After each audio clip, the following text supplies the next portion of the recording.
Boy, howdy, do I have some stuff that I have plans for. If you thought that you were the only one who planned to do some sneaky shit in the future, you've got a storm coming.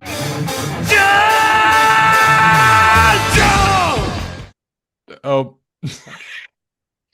what is happening here? I'm preparing, hold on. I'm doing something. Can't wait for some of this to be Okay. the intro. This podcast deserves a new kind of host, and I'm going to give it to him. Hello, everyone, and welcome to the first episode of the year of Jen and Jake's Bizarre Fray. It might be advantageous to call it Battle Tendency for those who actually give a shit about JoJo, but that title's too long, so we probably won't. This is Arc 3. The third the third season, and also we're starting fresh with a clean break after doing 2 rounds last year, the first of which I was victorious in, and then the second of which was a stalemate. So I am pulling out ahead slightly. I am the Ascended Jake, and this is Punished Jen. And this year, I think my goal for this show is just to up the ante. We want more, bigger, bolder. I have plans.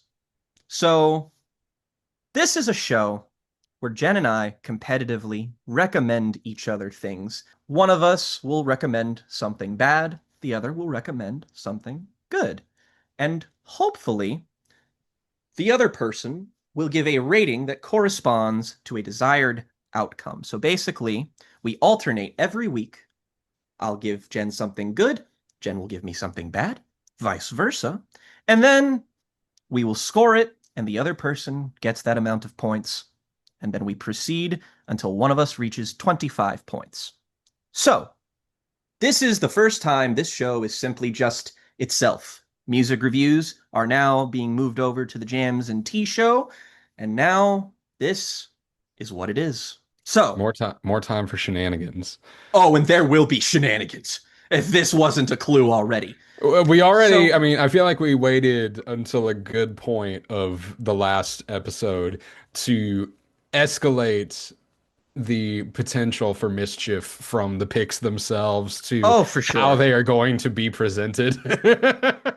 And we left off on our previous season finale recommending one another something very big and very personal. In fact, I think you could get away with saying this is just Jake versus Jen in a broad sense, in that Jen recommended me the novel House of Leaves, accompanied by Jen's thesis that they wrote on House of Leaves. And I recommended Jen my novel series, specifically the most recent volume that is available to read right now. And hopefully, by the time this is up, I will have the Amazon listing up as well. So if you choose to support us, you can do it that way as well. If Jen is okay with it, I will also put a link to the thesis here so that you can read it. I would highly recommend that you do.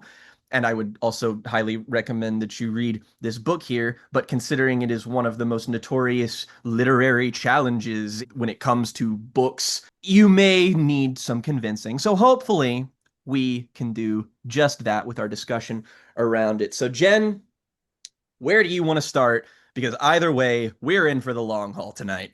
We're in for some weird shit either Uh-huh. way. But let's start with House of Leaves. So, Okay. my choice to kick off this arc was Mark Danielewski's book House of Leaves. And I just want to start by telling you my history with this particular piece of work. Right when I applied to grad school, I had spent the whole previous summer reading this book for the first time, and I spent the whole summer just being completely obsessed with it, completely enraptured by its fiction and its mysteries and its twisting and turning and whatnot, much of which we will be discussing in more detail very shortly. I got fixated on the idea of writing a thesis about this book, and I didn't even know what the thesis would even be about when I set out to make it. But I just kept thinking, and it never left my mind. I'm gonna write my thesis about this book. I brought it up in my interview when I applied for college.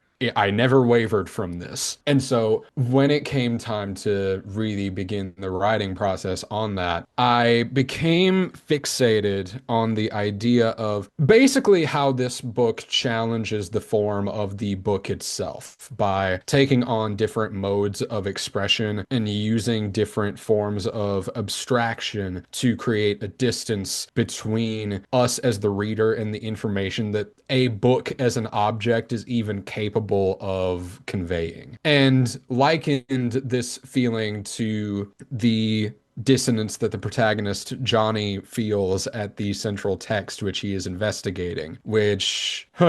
Jake, here's a funny test for you. What is this fucking book about?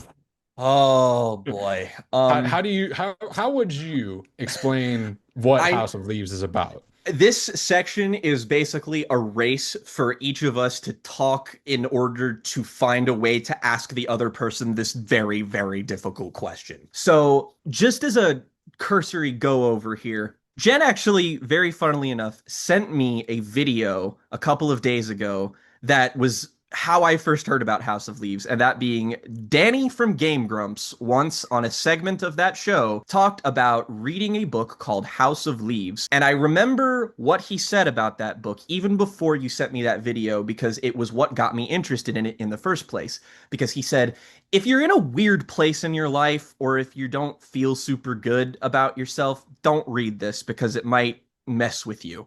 And I was like, now, what could he possibly mean by that? And I did a bit of research into the book. And by research, I mean, I Googled it when I was like, in the ninth grade. And I was like, this seems really interesting. I basically filed it away in my brain as something I put on my bucket list of something that's like, that is a mountain that I will climb one day when I'm older and have free time and all of that kind of stuff. And I guess here I am being older and having free time.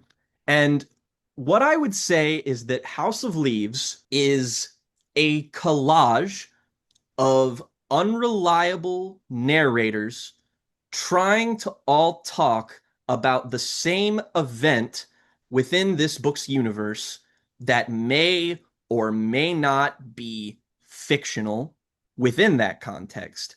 And to me, it is kind of a postmodern look at the idea of not necessarily, I guess it's just perspective, is what I would say that this book is about. Because you start reading it, and the introduction to it is basically a guy talking about this dude he knows in this apartment complex he lives at who dies and he gets to go into his apartment with this other guy and they get to kind of comb through all of his stuff because it might get thrown out. And they find this bizarre series of notes, addendums, books, interviews, just this massive amount of information that this guy was stockpiling and attempting to put into a book. And Johnny, the one of the many main characters and narrators, many of which are unreliable, says that he is going to attempt to basically finish the work that this man Zampano started.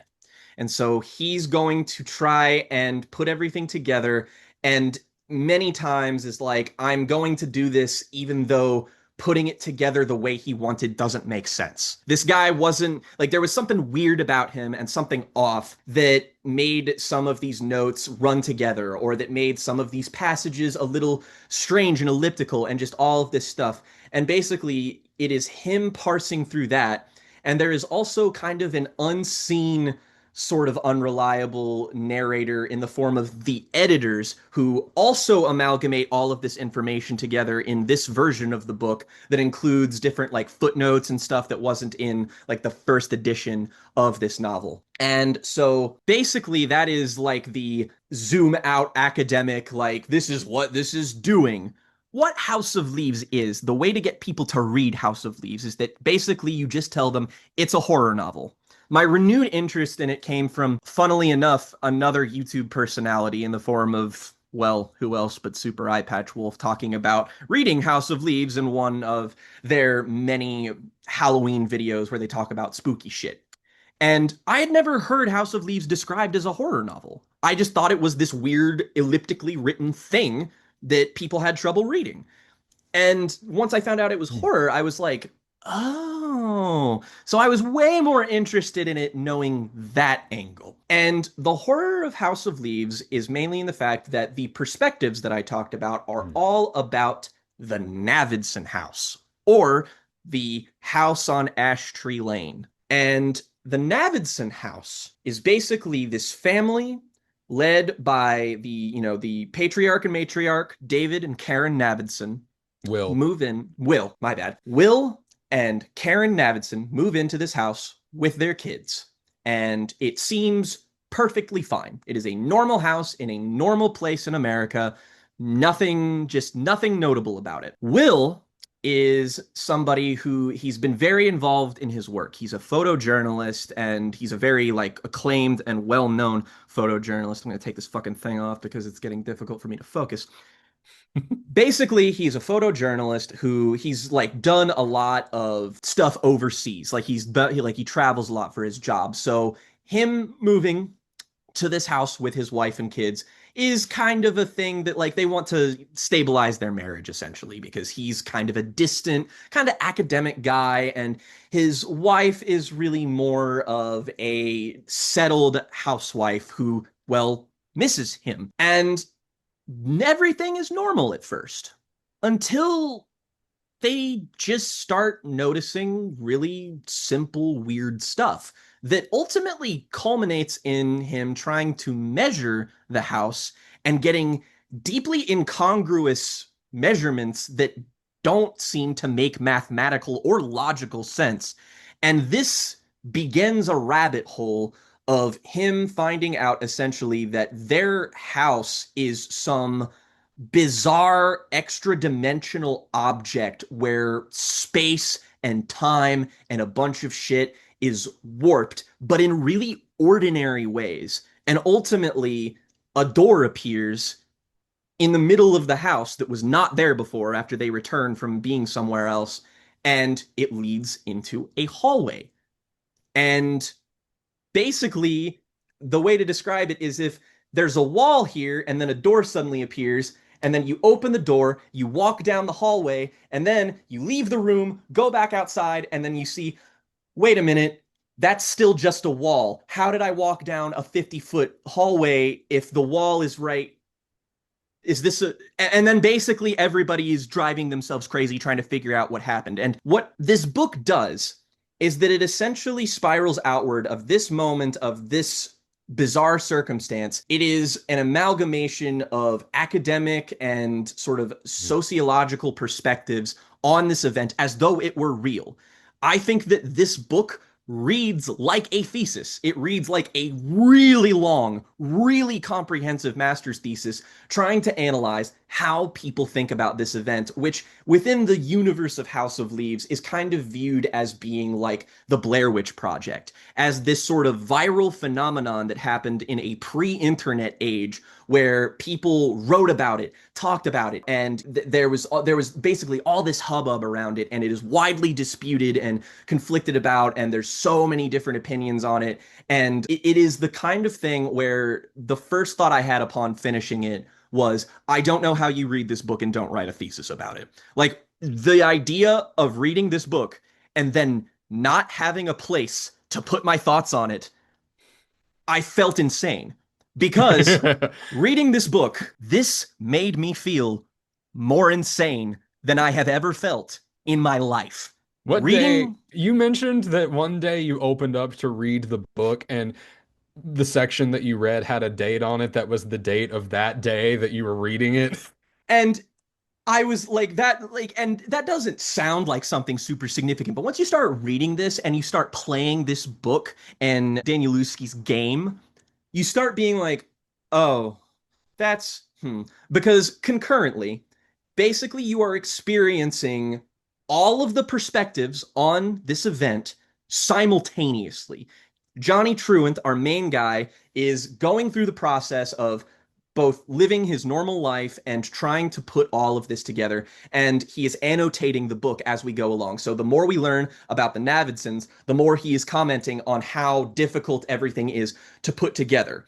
And the body of what is being written about this in the academic context is from the words of Zampano, the dead man himself, who, notably, the reason that this intrigues Johnny is because Zampano is blind and he was doing all of this. So that And he just has to write a dissertation about, you're missing a key detail here, uh, which is that Navidson, normally a photojournalist by practice, begins making a documentary about his right. experience of trying to understand what's going on that he calls the Navidson Record. That becomes a film that gets picked up by the Weinsteins. And Yup. Wow, that was and weird to read. and well, at the time it made sense. It gets It's picked up by the Weinsteins and distributed as like a big blockbuster movie that It's becomes literally a like, what if subject the of, Blair Witch Project was an actual thing that somebody made and not a movie? It's yeah, literally that.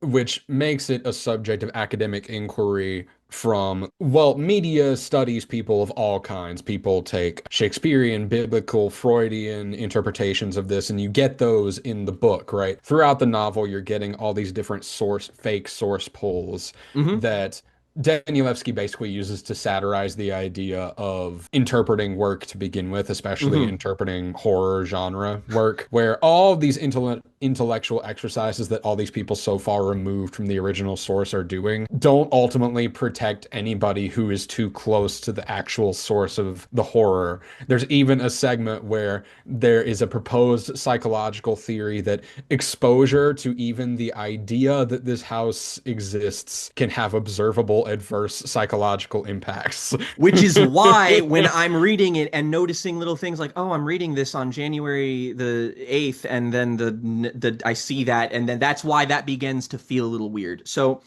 the way I want to talk about this is that I think the best adjective that exists to describe this is one found in your thesis. That being that this is multimodal.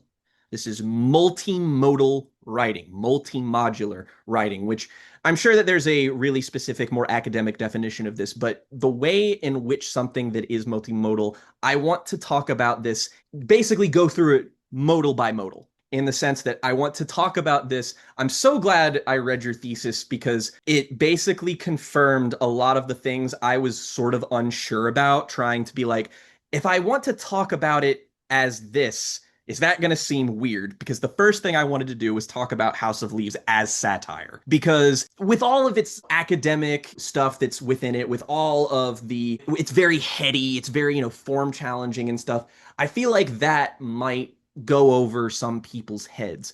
But there is a degree to which I think that a lot of this book is taking the piss out of a lot of things, and taking the piss out of some things that, well, to be blunt, didn't exist when it was written. Because reading House of Leaves, it's kind of like reading a satire of true crime before true crime technically existed and became a phenomenon in the way that it is sort of made for mass consumption. I was just watching Maggie Mae Fisher's brilliant new video essay on true crime and propaganda, and House of Leaves does arrive at a really interesting point where it arrives just before we cross two very important thresholds of satire here. One more satire, one more just interesting as a kind of prophecy of where the horror genre was going. This novel both predicted how we should talk about true crime and reality television and documentary parasociality. And it also served as a kind of alternate universe take on the origins of found footage as a subgenre, which I Yeah. spend a whole chapter in the thesis talking about, and we'll get to that. But I want to stick to the satirical angle here, where much of the satire that I get out of the early chapters comes from the way that Zampano dismisses voices that he finds, well, dismissible. Yeah. One of which being people that get really misogynistic about Karen's role This in all is of this this. is exactly the point that I was headed towards. That's when it kind of clicked for me Because what he this was completely doing. sees through what happens every time a big true crime documentary comes out, which is that the first wave reaction bullshit that gets completely victim blamey towards whatever woman is the most prominent character in the story, whether that's like Hmm. Gabby Petito, JonBenet Ramsey, like any true crime story, name it. You can find somebody, if you say the name of this person enough times, you can find somebody who will tell you to your face that that real life person who died was an idiot. Hmm. Or that someone involved in the case or that was perceived to be a potential suspect, that they will just infer every horrible thing about someone that you possibly can. And it ends up being very predictive because the things that are ultimately cited when talking about Karen, like Zampano will just be like, yeah, a lot of these, people's analysis of Karen ends up veering towards sexism.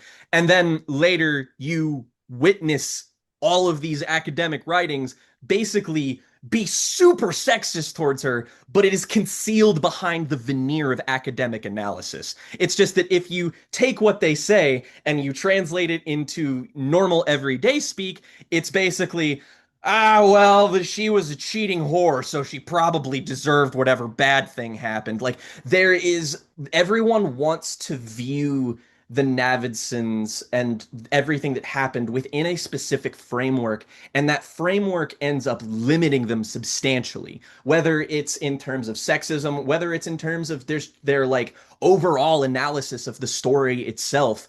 They end up just sort of bringing in whatever intellectual or academic baggage they have and projecting it onto it, and then like very obviously not concealing their biases. And within this context, these are published academic papers. And so what Danielewski is essentially saying is that it is insanely easy to codify sexism into academic writing, which And is it's which is true. it's easy to codify any kinds of biases, right? This Yes. shows up in different places in the novel, mainly towards Karen, but also towards Will. Like Hmm. people's analyses of Will as a person and their biases towards the kind of person that he is bring in their interpretations of him as a large air quotes here on purpose character. It's very funny to hear that because, like, I feel like Danielewski is like, you cannot write this book and not be self-aware. Like, it is literally impossible for you to not have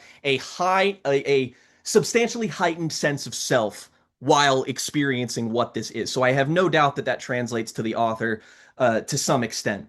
But the way some of these people frame the Navidsons, even in academic writing, is so fucking funny to me because it'll be like, There's a whole chapter where Zampano summarizes different interpretations of Will and his brother as biblical allegories. yes, as And like there's never like a consensus that arrives even on the most basic level to the point where there's multiple academic papers arguing which of the brothers is Jacob and which one is Esau. yes, and then at the end, he adds his own interpretation by saying that at the end of the day, the way the brothers perceive themselves, and with the ultimate fate of one of them being what it was, is that the story most actually resembles Cain and Abel and not the story that they were trying to project it onto. And so, like, it's all about, bringing your personal baggage and projecting it onto this event. But it's also like you'll hear these academics describe, Will's behavior is driven by his innate hunter-gatherer instincts, and Karen's motivations stem from her psychosexual need to depend on a man. Just like dressing up this insane projection bullshit to the point where, like, and the book really eases you into that because at first, when you're reading something like this and you read these little academic snippets, you digest them as fact. You digest them as, oh, this is a published academic paper, so naturally I'm supposed to take this as law. This is supposed to be indisputable. And This that's is this is the author trying to tell me something about the yes. story, right? And then as you keep going, you're just like, well, I don't agree with that. And then you're like, wait a minute. How much of all of this really can be taken seriously? And then once you ask yourself that question, that's when the rabbit hole starts. And you're just like, well, wait a minute. But how do I even know contextually? Like, Zampano as a dude could be mistranslating something. He could be writing something that's, conflicting from the actual truth of it all and just lying to you. In fact, any of the people in this story are given plenty of cause to be lying about all of this for their own personal gain. Like, that is an established thing that could totally be possible. But it's equally as possible that these are all perspectives that are, we're supposed to take at face value. But the problem is that you don't know. But the book goes out of its way to make you ask the question, how much of this can you sincerely believe? How much of this do you want to take seriously?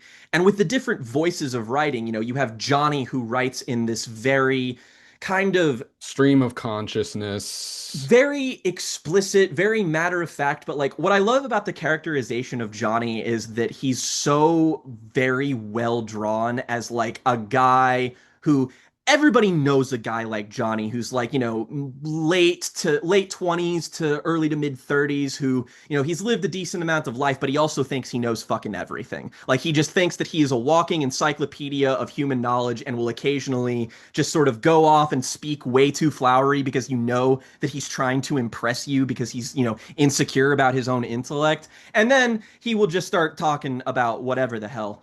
And this perspective invites you're just like, oh, this casual prose that he writes with, is this perhaps a direct translation of this character?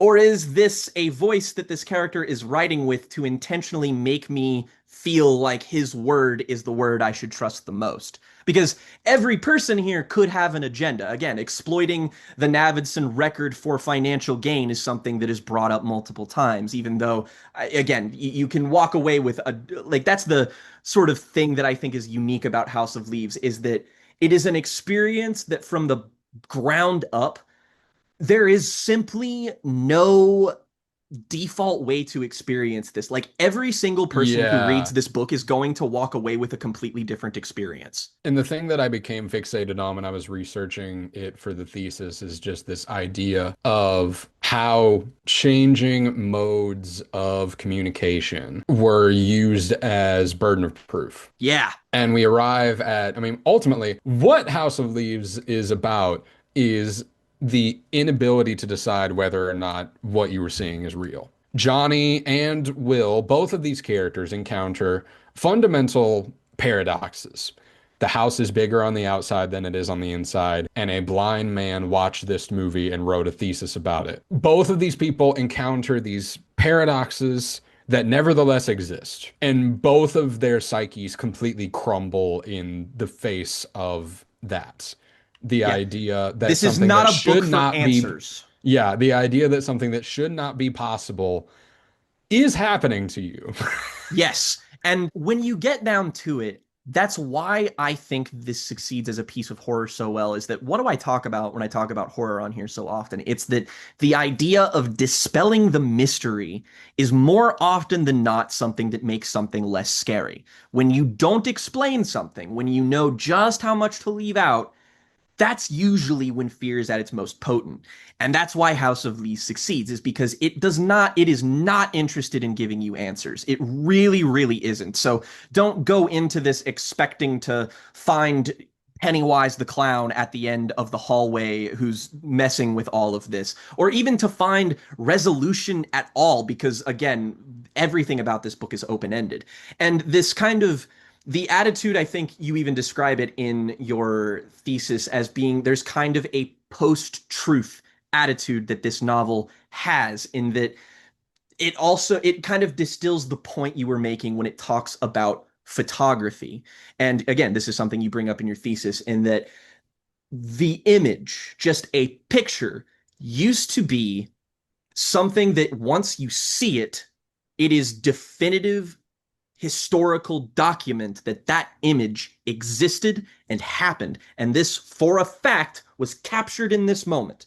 And now that we live in a world far divorced from an image being empirical evidence of fact, we cannot trust anything anymore.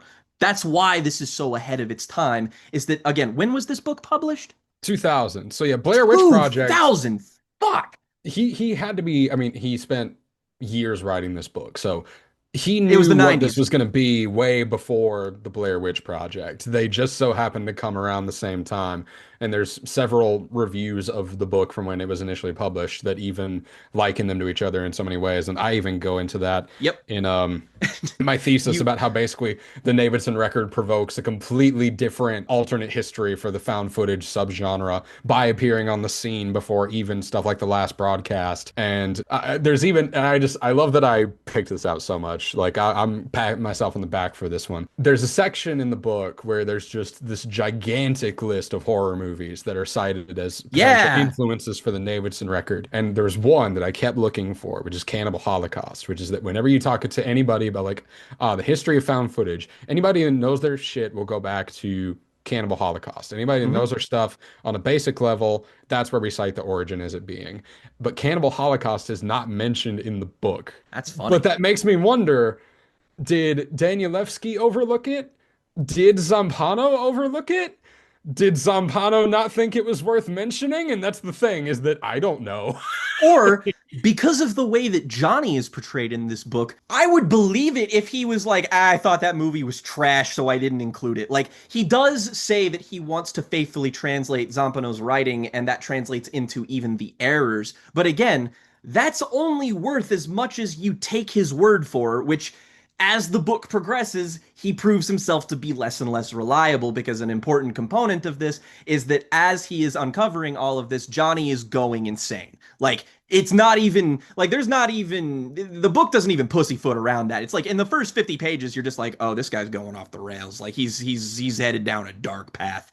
And that's where it kind of encounters like this as horror to me is so fascinating because of the ways in which it defies format in that way. And at first, you're getting that sort of multi-modular approach of, you will be reading footnotes in this book about as often as genuine content. And there's like things that like there is, things of value within these footnotes. There are fucking codes in this book. This is why this is such a widely written about thing. I actually And fucking there's a lot of real academic papers in this that get referenced, right? Not all of oh these yeah. sources are fake. There's And all kinds of like fundamental research on genre theory and Freudian psychology that you will learn about by reading this book. I don't know if it's true or not, but there is even something from we get to combine our alma materns in that there is a something cited from the University of Kentucky, which I was like, oh, okay, cool, I guess. Interesting. That again made me feel really fucking weird. But the ways in which the format becomes horror is that as like the first 100 pages of House of Leaves, very specifically, is like the most dense part of it in that like the ways in which it begins to defy format in really big ways doesn't really happen until almost halfway through and then happens fairly consistently and then things get really weird. But even in that, you can find little bits and pieces. Like there's just this one segment that I had to pay attention to because they were talking about photography, and then they just cite like 70 fucking photographers.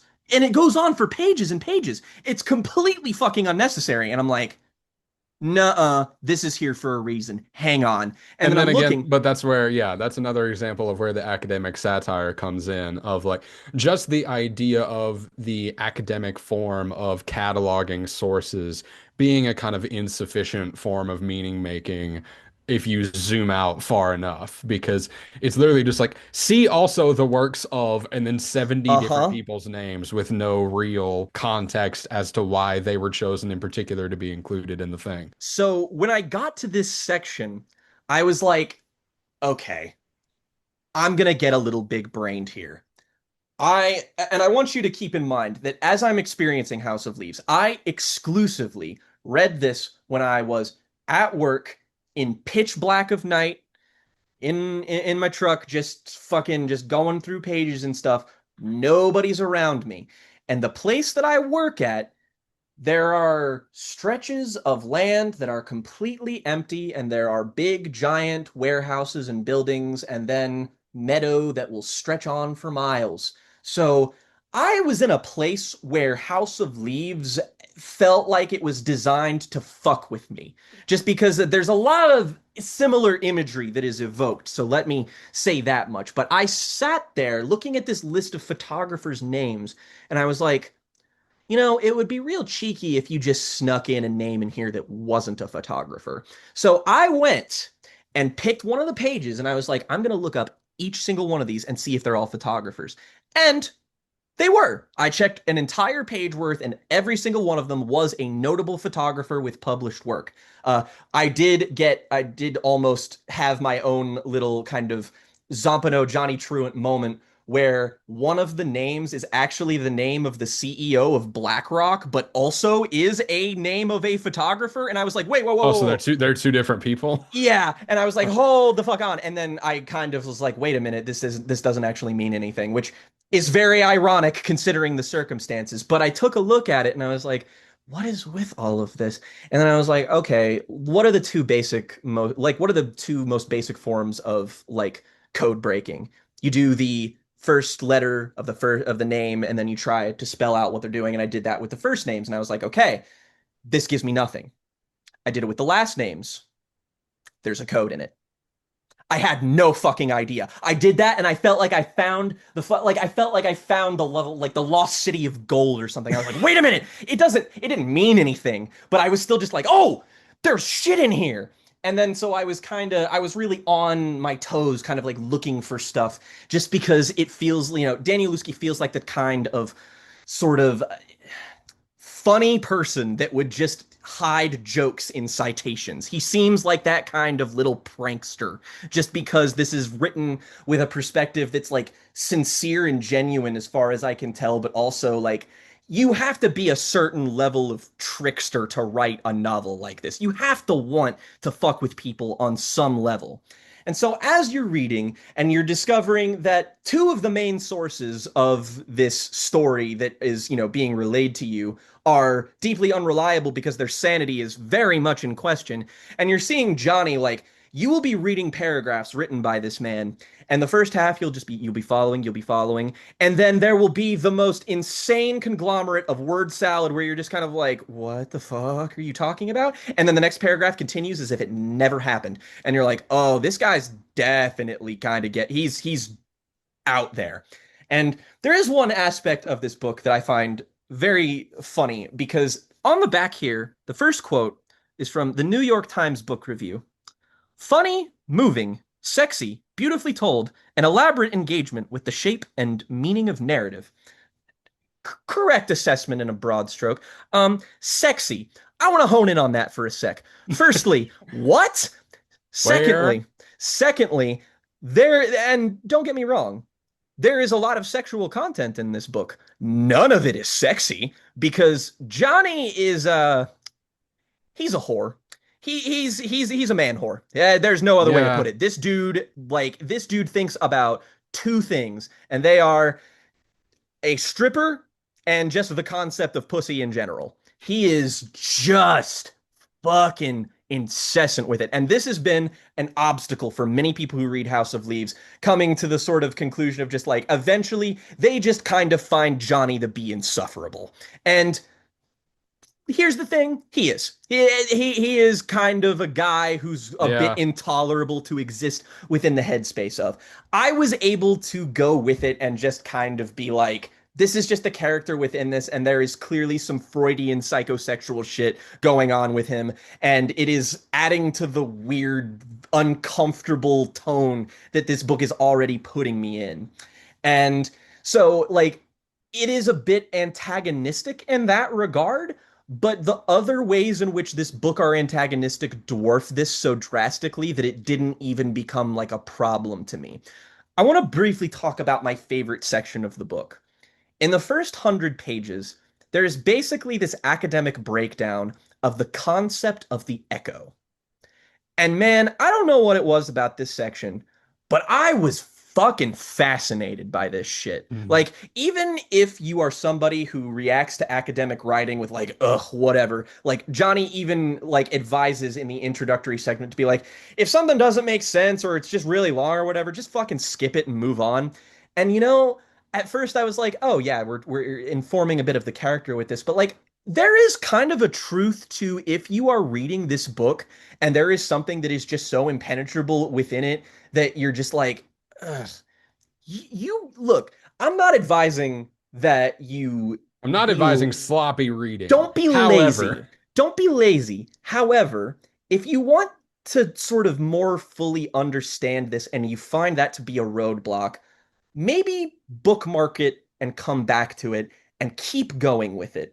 And then I feel like some of the puzzle pieces are probably going to fall into place with it because this echo thing was like, that's when I realized everything about this book. And that essentially, this little chapter I feel like is a synecdoche for every single concept within this thing. And that the concept of the echo, both in a scientific sense and the way, that vibrations work and the way that it's analyzed and the way that it's talked about, the way it's written in literature. And they're talking about all of this. And then you start seeing words start to be reincorporated later in this chapter. You start to see phrases that you've maybe even seen written before in other sections, maybe even written by different people. And they're explaining these topics and talking about these things. And you're like, oh my God, I'm watching the literary equivalent of an echo manifesting itself. Because he's talking about how an echo is really more of an abstract concept that, really mirrors the idea of reflection. It really mirrors the idea of evolution, just like all of these really fascinating ideas. And I'm like, that's what the book is. It's taking echoes from all these different things, and it's demonstrating the difference between the fact that echoes and what causes the source of these echoes are two different things that we, perception wise, treat as the same thing because we can't meaningfully distinguish them just experiencing it. That's what this book is that it's Holy experiencing shit. a translation of a phenomenon that is but isn't what it originally was. And it's doing that concept through sound, but it's also doing that concept through literature. And then you start reading it, and And the it's doing that idea, concept through all of its narrative layers. yes. And the more you continue reading this, the more you start seeing that, and the more that the format of the book starts messing with you. And this is the module of how I think House of Leaves works as postmodernism, in that this book fundamentally cannot be an audiobook. Yeah. An It's a audiobook, book about the what am I looking for? It's a the book way about you the read short books, it's a book about the shortcomings of the book as a concept, as an object, as a method of communication. But it is a book that cannot make any of those points as anything other than the a book it book. is. And so, It's an object that studies the weaknesses and the arbitrariness of the object while ultimately reifying the necessity and the specific capabilities of the object. which leads to pages like this, where you're like, what the fuck is this shit? But you And can't represent that dissonance of looking at that any other way. You can't recreate the visual stimuli that this book gives you, because that's the thing, is that this book is not just words on the page that you read with your eyes. The book itself is a visual experience yes, in how it plays with typography. and And that formatting, yeah. that makes you look at it differently as well. The fact that you have to manipulate the book as a physical object to be able to properly read it and take in all its information makes you think a bit more externally about the fact that it is a book and not just that this is a book about so and so. Like you have to experience it as a book with the idea that it is a book, motivating your understanding of it by situating it against all these other methods of communication that the novel talks about in its fiction, be that photography, audio, film, what have you. And in this way, reading this becomes an exercise that like you can't translate it into audio form because how do you translate the fact that in the center of this giant page there is a blue box with a bunch of information written by a different person? Like, how do you do that? You inherently become an echo if you do that, where you are representing something but it is not what that was. And so that dissonance begins to become more and more apparent as you keep reading, where the formats will bleed together, where pages will end abruptly, where sections will stop and then another chapter happens and then it will pick up at the very end of that and you're like, "Whoa, wait a minute. What is this continuing Yeah, from?" there's a chapter that ends mid-sentence Yep. that sentence is picked up again at the start of another chapter. Only problem is there are several chapters in between. One of the many reasons I think Danielewski is kind of a prankster, a bit of a jokester, if you will, is because there's one section where I think he is keenly aware of the ways in which you could, not perhaps get along with the way that Johnny Truant writes, and that like there's some really interesting stuff happening with the whole Navidson house thing, and they're talking, and then it abruptly ends, and then Johnny's like, "So I got laid last night," and then it like goes on and on and on, and you're like, "Oh my God, dude, Jesus Christ!" And then it'll go back, and you're like, "Okay, we're back to this stuff," and then he stops it again, and then you're just like, "Oh my fucking God, Johnny, Jesus Christ!" And that frustration became so integral to the experience because the curveballs that this throws you, it starts throwing them very early on. Like that's why the 100 pages at the start are the most dense, is because that's the only part of the book that mostly resembles what you would typically expect from a book, even if it does a couple of weird things here and there. The first thing, of course, being that it actually, the word house in this novel is stylized to be blue, the actual color blue, and even in translations of the word, translations, echoes, like house, as in the German Haus, is also in blue. And so this has no explicit purpose within the context of the story. The color blue is not meaningful in any way. The color blue is not exactly something that is referenced or whatever. So, like, why is this flavor text here? Because it trains your brain to ask questions. It's not that you're not supposed to find the answer of why the text is blue. You're supposed to ask the question, why is the text blue and what does that mean? And also, when something else weird happens, it makes you remember the blue text and you're like, why are these choices being made? And that's the point. You need to keep asking yourself the question, why is this choice being made? And that's kind of how you start to untangle it.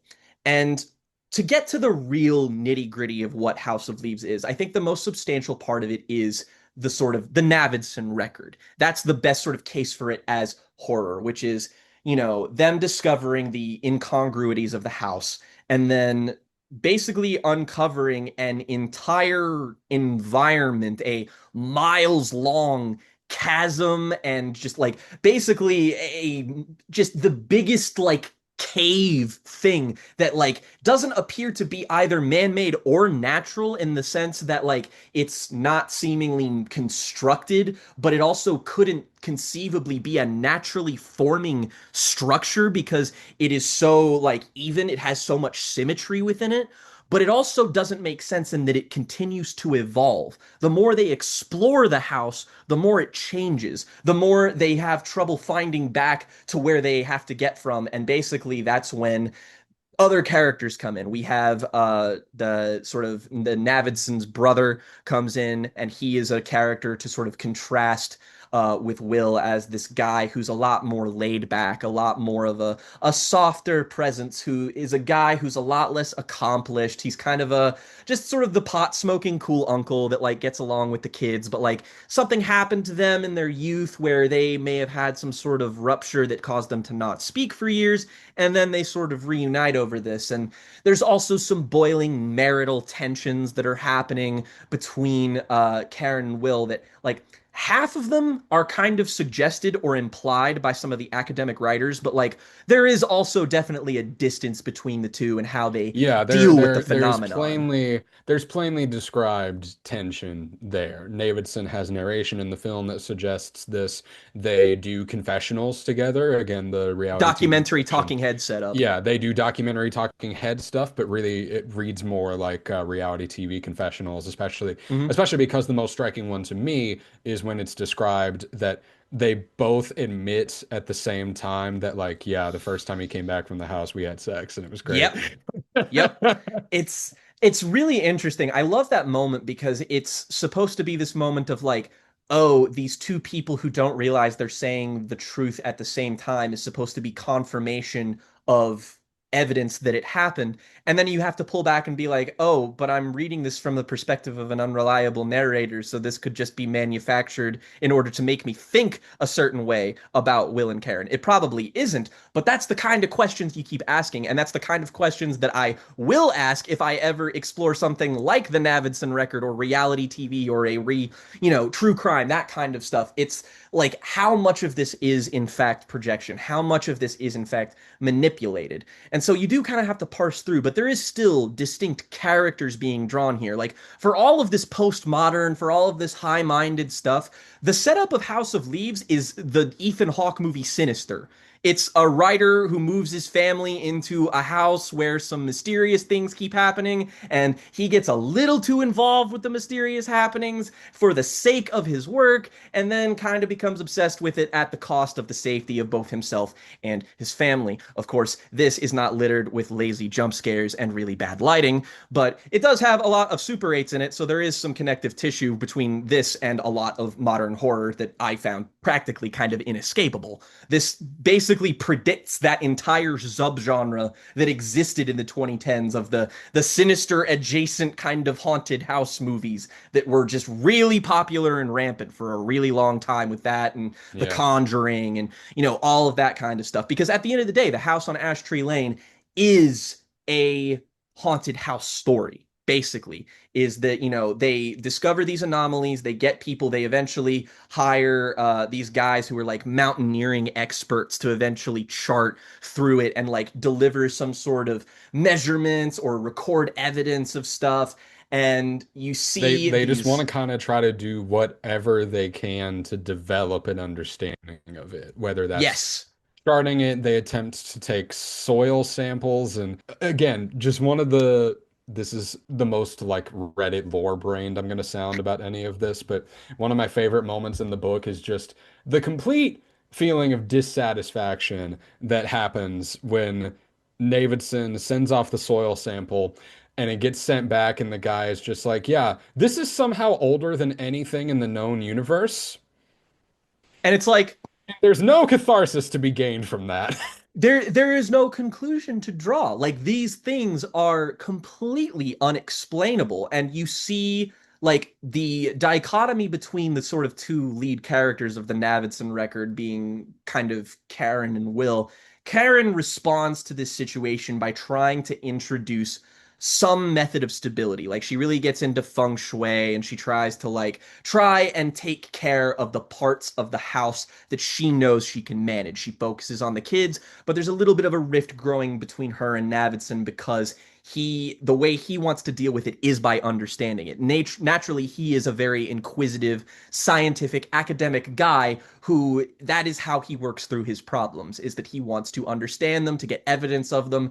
And on some level, there is kind of an ego thing tied into it, in that him doing this, coming to this house, was kind of an act of defeat for him, of just being like, I am going to, allow more space for my family, kind of devote myself more to my family. But he's being pulled away from them at like the first opportunity with this house. And Karen becomes increasingly frustrated by this. And then the idea of like a bunch of scholars and like the record of Karen's sister coming in and just being like, she was a whore. I didn't like her. She cheated on Will all the time, and it's like we are ultimately revealed that she did have an affair, but it was like a really long time ago, and I would like say it's like an actor gave an interview that said they went on a date, and that's treated, and that is what balloons out into, because then again there's the true crime element of it, where you think about the story of so many of these people, and like just the fact that this information has to echo so many times, it gets to a point where telephone. that's why the game Telephone is funny, right? When you're in a class of 20 people and you say there's an apple and it's going to fall on Johnny's head, and the 20th kid goes, the apple is up Johnny's ass or whatever. Yeah, Like that's exactly. And there's a social phenomena there, and that social phenomena like informs our biases, and our biases are vulnerable to that. The idea of not being able to accurately convey the information that you're being faced with, being this kind of forever flaw of humanity and society that can ultimately evolve into this horror that if you're not prepared to encounter it will consume you. I mean, to me, that's what the book Yes. is the inability to feel satisfied by a secondary experience, by a secondary source. Nothing lets anybody along the chain understand the house.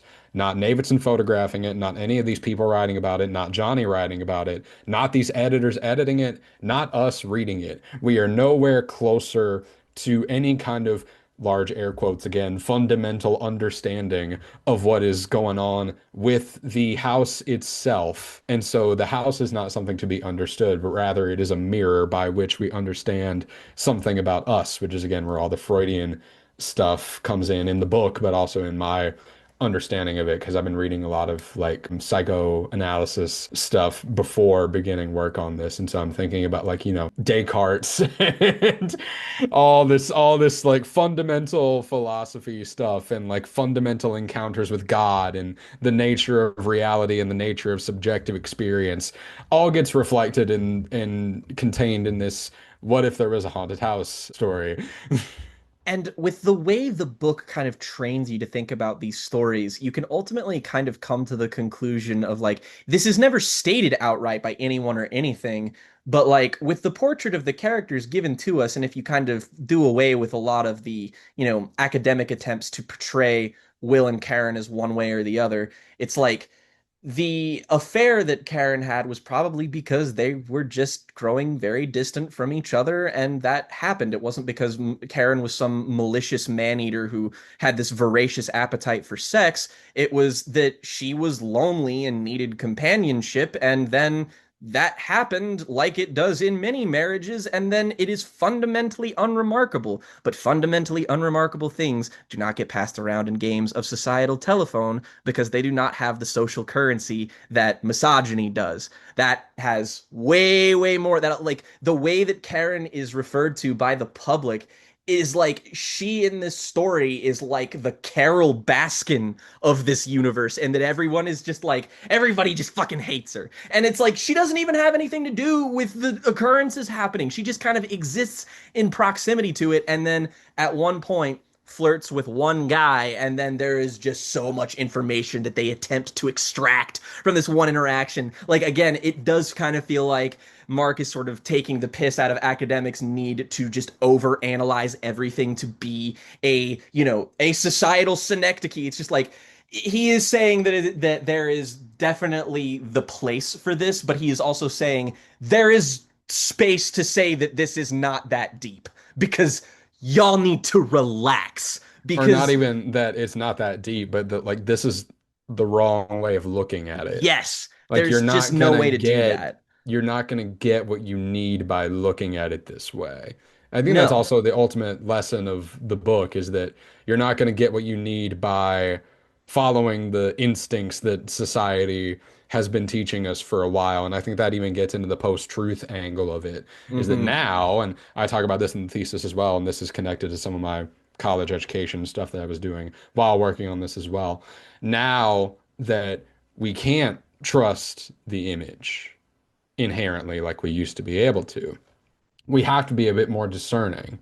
And that means we have to have a wider understanding of communications by default, right? We have to have a bigger understanding of print media and audio and video and why things are the way they are and why they continue to be that way and what got them there in the first place. All of this and the entrance into a post-truth society provokes me as a person that wants to keep my head on straight Uh-huh. to look deeper at the fundamental characteristics of modes of expression first to Hmm. figure out how to approach any particular deliverance of any particular mode, right? Before I can figure out what, Tiger King is trying to tell me, I have to understand how documentaries work on a more fundamental level to feel like I can glean what I need to glean from the one specific example in this case. What are the circumstances under which this product was made, and why was it allowed to be made? It is a book that,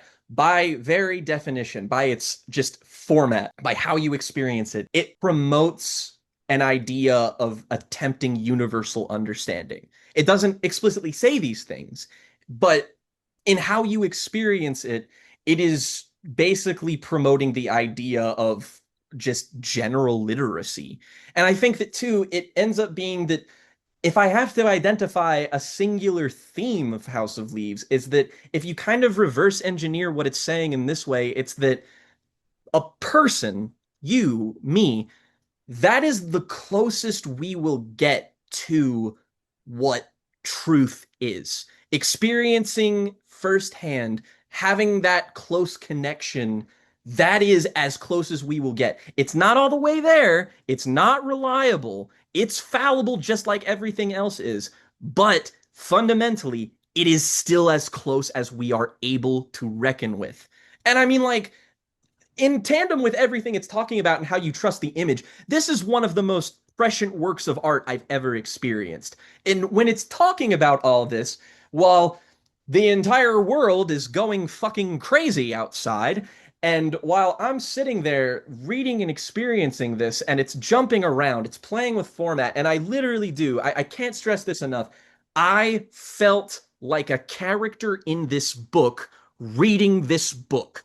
It makes you feel like you're losing your grip on reality. It does it expertly in the way that it bounds between modes, when it bounds between different voices. There are moments where Zampano's writing feels distinctly personal and when it feels distinctly more academic. There are moments where Johnny's writing doesn't necessarily feel like everything that came before it. You start to distrust this book. You start to distrust it at every single way you can distrust a piece of art. And that's the point, is that once you get to the end of this, your conclusion that you come to is it's all bullshit. Because it is, but there is profundity in that. There is legitimate worth in acknowledging the fact that somebody constructed every single piece of House of Leaves, and the point of all of it is really, hey, we probably should stick as close to the human experience when it comes to the transfer of information in the world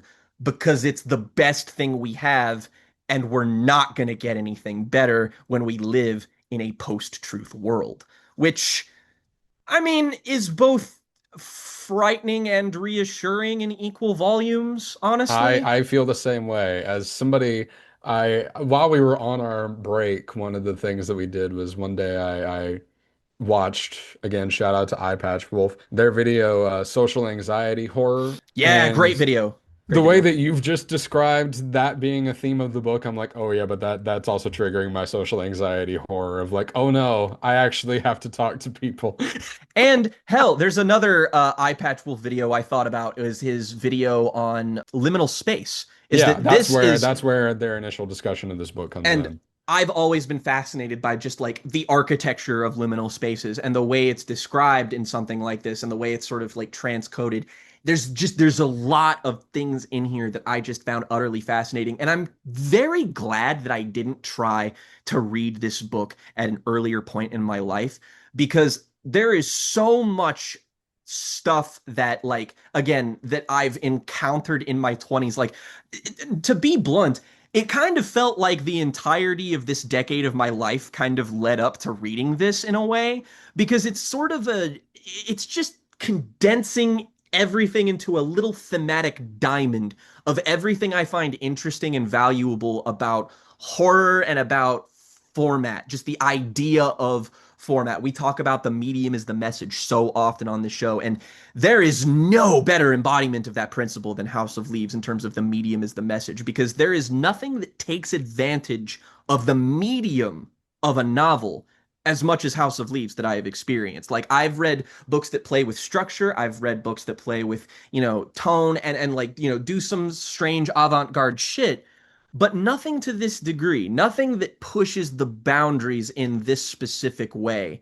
And I mean, it is so easy to find yourself lost within. You have to be up to the challenge. You have to look at this and you have to tackle this like you tackle Dark Souls, where it's like this is gonna kick your ass and you're probably gonna be really frustrated multiple times, but you have to acknowledge that that's part of the point. And if that's not interesting to you, then you were never going to find this book interesting to begin with.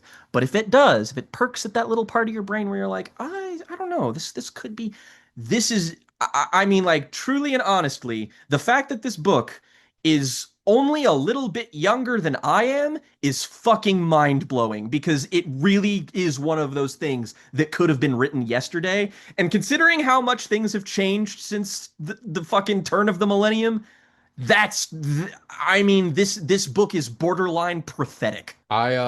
A funny thing that happened, I met Mark Danielewski Really? while we were on break for this episode because Oh yeah, yeah, yeah, that's right. yeah, he published a new book, Tom's Crossing, which I'm about to get into and start getting through. I'm really fucking excited. Yeah, you gotta tell me how that is. Um, and I listened to him read some of it and give a talk about it. I didn't ask him any questions about House of Leaves because I didn't want to be that person. Nah. But I did You find didn't want it. to be the ninth person to be like, hey, I wrote a thesis on House of Leaves, and he's just like, oh, you Well, too. to be fair, I did say that when I went to do the meet and greet, but I didn't like take up a audience question to ask him about House of Leaves. But he congratulated me on my journey when I told him that I just finished my thesis, and I appreciated that. That's fucking cool. I mean, So that's a rare opportunity to get. Shit. I mean, that it would was be like if I a met Stephen King. I mean, it was a Jesus. nice little emotional closer to this chapter, and this is kind of the coda as being able to talk about it, being able to talk about my thesis. But ironically enough, like getting into it and thinking about it again and really sitting down and reading it, the thesis, I mean, for the first time since like sending it in and getting it in the mail, I was like, oh man, I could do so much more with this book. God, I mean, honestly, like we really are just scratching the surface of it at the end of the day. There is still so much more to this that just couldn't feasibly be conjured by a single, even 8 hour long discussion of what this is. Like, I know it sounds crazy, like I'm talking about this in rather hyperbolic terms, but I mean, I did read this twice. I can't stress this enough that this was something I meditated with, ruminated with, and ultimately your thesis did unlock, like it made everything just, everything that was kind of askew in my brain felt a little bit straighter. And it also made me unreasonably pissed because I was going to walk into here and be like, the only possible way you adapt House of Leaves is if you make Skinamarink.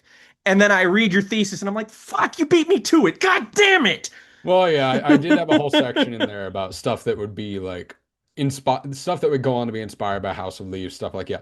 Skinamarink, Jacob Geller has a video that puts the book in dialogue with Control that uh, helped me a lot think about Yeah, how yeah, that other was a really works like interesting it was a really interesting comparison to draw to. I did not expect that. that one, that video, his video helped me a lot at looking at how many ways this book's influence has kind of spread outward into horror culture because there's not really any book that attempts to recreate the physical and visual sensation of House of Leaves.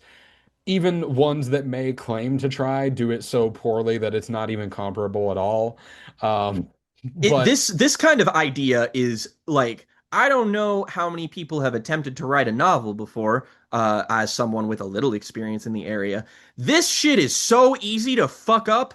You have no idea. And doing this avant-garde shit on top of it, like again, there's a reason why I'm so fucking impressed with this. It is unfathomable to me that this book exists because of how dense it is. the one thing that I really keep coming back to, and the thing that I want to invite people who are maybe experiencing all this for the first time to consider, is that you're gonna have your fixation when you go to try to reason out what this book is. For me, I talk about this a lot in the thesis. It was by examining it through the lens of the history of horror films, how House of Leaves situates itself in that, how its characters reflect different aspects of the horror genre, and how the book reflects my own anxieties about our post-truth society in its discussion of photography and the philosophical nature of the idea of truth itself. But there are many ways to begin to kind of chisel away what this book means to you. And I just urge you to try to persevere through whatever it might be about this book that causes you to bounce off of it. Hmm. Because in researching this, I went into so many forums to try to figure out like popular narratives about the book to try to get ideas I of did a little bit of like this research myself yesterday, what reasoning and what like a fandom, if such a thing exists, of House of Leaves could even look like. and it does online. One does exist, but in a very like I almost compare it to like Lost, where it's like old web forums. That's Mark, a yeah. there's a dedicated Danielewski web forum that's still up that I cited a lot in my thesis, actually. Mhm. It's not just the House of Leaves subreddit, which has a lot of good interpretive work in there that I took inspiration from, but also, yeah, the Danielewski dedicated web forum that talks about House of Leaves extensively. And there's a dense backlog in there that goes back years that helped me out a whole lot in just like thinking about it and thinking about ways to think about it. But don't let the easy stuff like finding Johnny a bit frustrating scare you off Push from past it. this. Try Push past it, take and Johnny's advice, skip it and come back to it if take you need to. it I might take a found couple new attempts. I found new profundities in Johnny's narrative by reading it the second time, and I did as well. I even bounced off of some of what was going on there with him in the first bit. But now, I didn't even read the Whale's Toe letters the first time that I read through the book. I just never got around to it. But when I eventually read them for the thesis, I was like, oh, there's really something here that is scary, but also funny. Because like one of my favorite points I made in the thesis is if the fan interpretation of semi-popular fan interpretation that the only real thing going on in the narrative is that Pelafina, Johnny's institutionalized Yeah, mother, yeah. has fabricated the entire novel herself, and the only thing that has actually occurred is the story that she tells at the end about the eukaryotic child. Mm. If that was Johnny and the whole rest of the book is just her fabrication of what Johnny's life might have been, one, that's an interesting interpretation, but two, it's also just a really funny extension of the academic satire.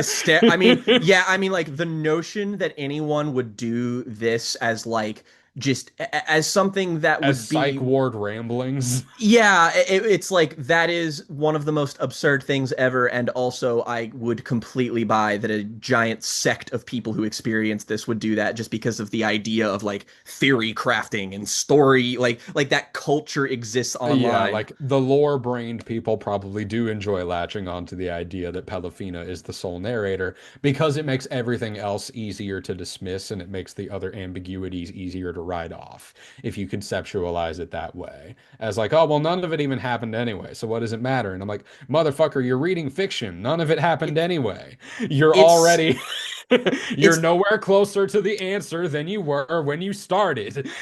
it kind of feeds into how I feel a lot about some fiction nowadays and the way people interact with it, and that they treat the ending of a story or the answers to the questions in a narrative as all important, as what defines the value of that experience for them. And I hate this so much. Like truly, if there's one thing that has persisted about like the idea of sort of like talking about stories and culture online, it's the idea of, the ending ruining something.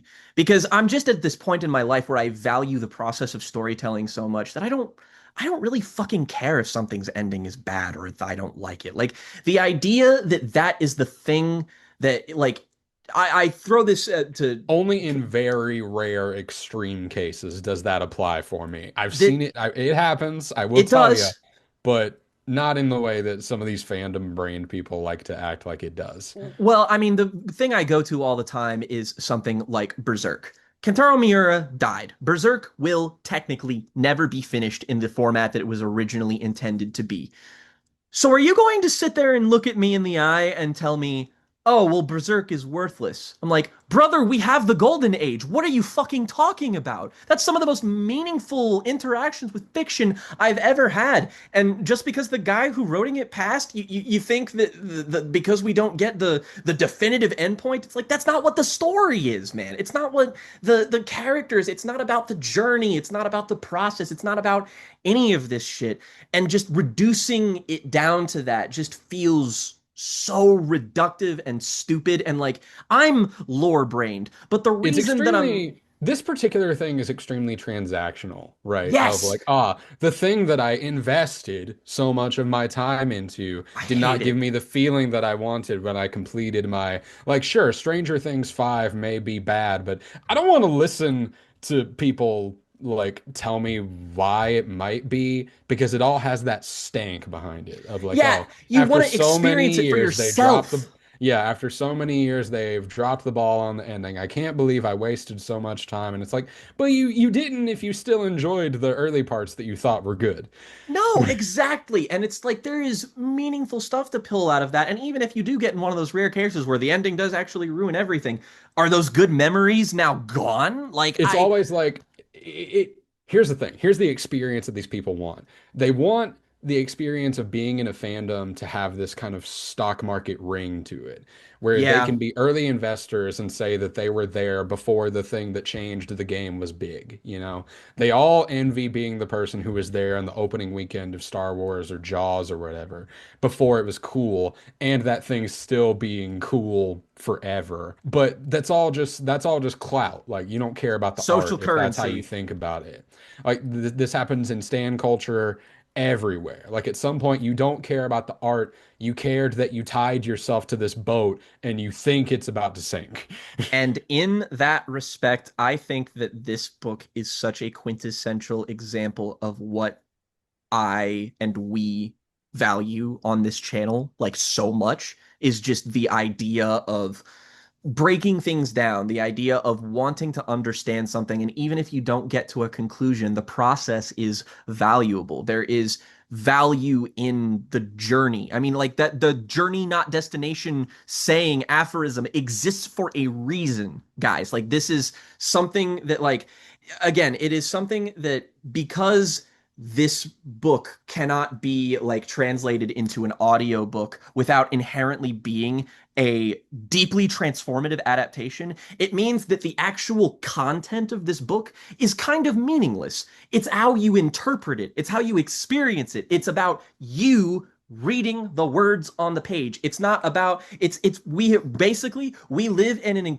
a culture populated entirely by Will Navidsons, people who are desperate to search for the meaning, for the pot of gold at the end of the rainbow, and they will destroy themselves or just get absolutely nothing out of this pursuit because they miss everything and they ignore their fucking family and they walk into the fucking abyss with their fucking hands tied behind their back. It's ridiculous. It's very it is a like it is a thing that made me deeply troubled, very anxious, incredibly scared, and also kind of affirmed everything I believe in. Well, yeah, that's the thing is that in an anxious state of mind, the thing that you have to remember is that you are never going to be able to escape subjective experience. That's it, baby. And there is a horror there, right? You are Uh-huh. never going to be able to escape subjective experience. I And you mean, have to accept that and you think have to live with it. And that's why Will Davidson makes it out of the house. think about that idea from the perspective of an author. Think about the horror that you have once you finish writing a book and then you have to confront the fact that no person will experience this story the way that you actually want them to. That's fucking crazy and scary. And as an author, I feel that shit. But it doesn't necessarily like that's inescapably true. But I do think that the individual experiences that you have are still like that's valuable. That's Yeah, good. Like that's the thing, you right? You add can't get the away from the spice of yourself. subjective, you can't escape subjective experience. You No. have to embrace it. Otherwise, there is nothing for you. Honestly, the best reason I can say why I got along with this book is that it has the same view on objectivity, a word I absolutely fucking loathe, that I do, and that it's bullshit and doesn't matter and doesn't exist. You can tell me that that thing over there is blue all you want. I'm going to sit here and be like, that's the way that our eyes see reflected light. That doesn't mean that this object is actually blue, and your presentation of it as objective is inherently false and also kind of a lie. And that's why when you try to bring the word objective into criticism, it's complete horseshit.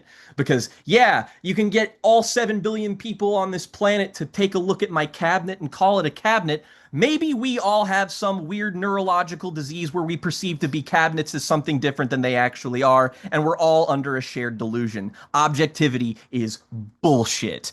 And that's the thing about, it even gets so far with that idea of photography as being burden of proof. Like they go so far as to say that no, it actually isn't. And like No. I read a whole book for this called The Burden of Representation by a guy named John Tagg. I think I've even talked about it on the show before. Yeah, But it's yeah, you basically did. a collection of essays that is a man having to come to terms with the fact that the idea that a photograph was ever objective is not true. Nope. Because if you zoom out from the object, you have to look at all of the subjective experience and subjective interpretation of those experiences that made that photograph possible, which is where we get into the meta narrative of the book of the picture of the vulture, which is the real picture of the vulture, which is taken by the real guy, but Johnny figures out it was the real guy. But then how could Davidson have taken the picture and just cut it somewhere No there? answer.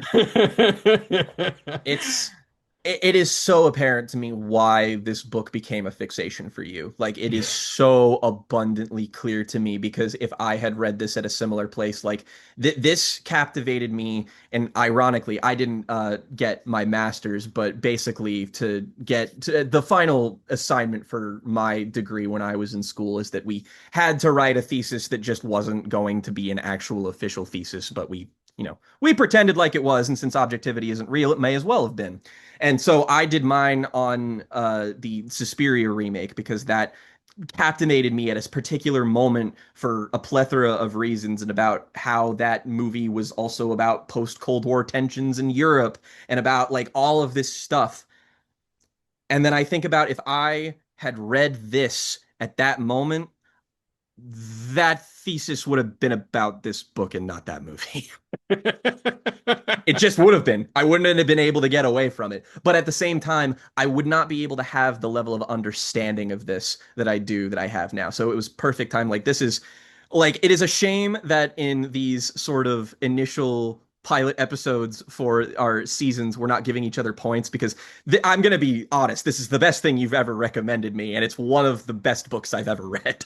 I know, but it's like but I knew that you would be a sucker for this. And I you kind did. of appreciate the challenge of being like, I'm not 100% sure if this is a Jake mark, but this I was like, this is absolutely Nah, gonna, slam dunk. Slam fucking this dunk. is gonna get you. 5 stars, 10 out of 10, all of the things that, like, there may be one or two things that bug you about an experience like this, but the macro is so much more worth it. It is something that has the potential to redefine the way you look at, like, everything. Everything. Everything. Genuinely, in a way that I think is good and constructive. Like, I feel like I have a healthier view of fiction for having experienced this. And that's kind of what I hoped this would be going into it, is that it would be this paradigm shifting thing, and I don't like to have that expectation because it's deeply unfair. But it wasn't this time, so here we are. I'm so glad you enjoyed this. I'm very glad that I enjoyed it, and I'm glad you recommended it to me because even though this is the perfect moment for me to have read it, it probably would have taken me another 10 years to actually get around to this because it's just one of those things that's easy to be like, oh yeah, I'll get to it one day. Everybody needs that one little push. Hopefully if this episode is even one person's push into reading this book, I God, will have yeah. accomplished everything I set out to do. Leave a comment if you read House of Leaves because of this. Now all I need to do is read Gravity's Rainbow.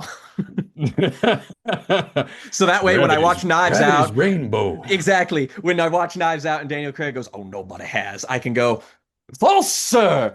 I have read Gravity's Rainbow, another book that Danny from Game Grumps talked about. Oh God, oh God, the echo, it came back. Oh no. So let me get on my whack ass Southern Gothic anime Let's bullshit. talk about this paradigm shifting literature and then let's transition to some bullshit that I wrote. Well, no, wow. Oh boy. You're trying to make me look like an asshole. I'm I'm Uh, not saying that about you. I'm saying that because I feel weird talking about one of the best books I've ever read and having to directly even position it against my own work feels just deeply weird. well, let me just, buddy. Let me tell you something right now.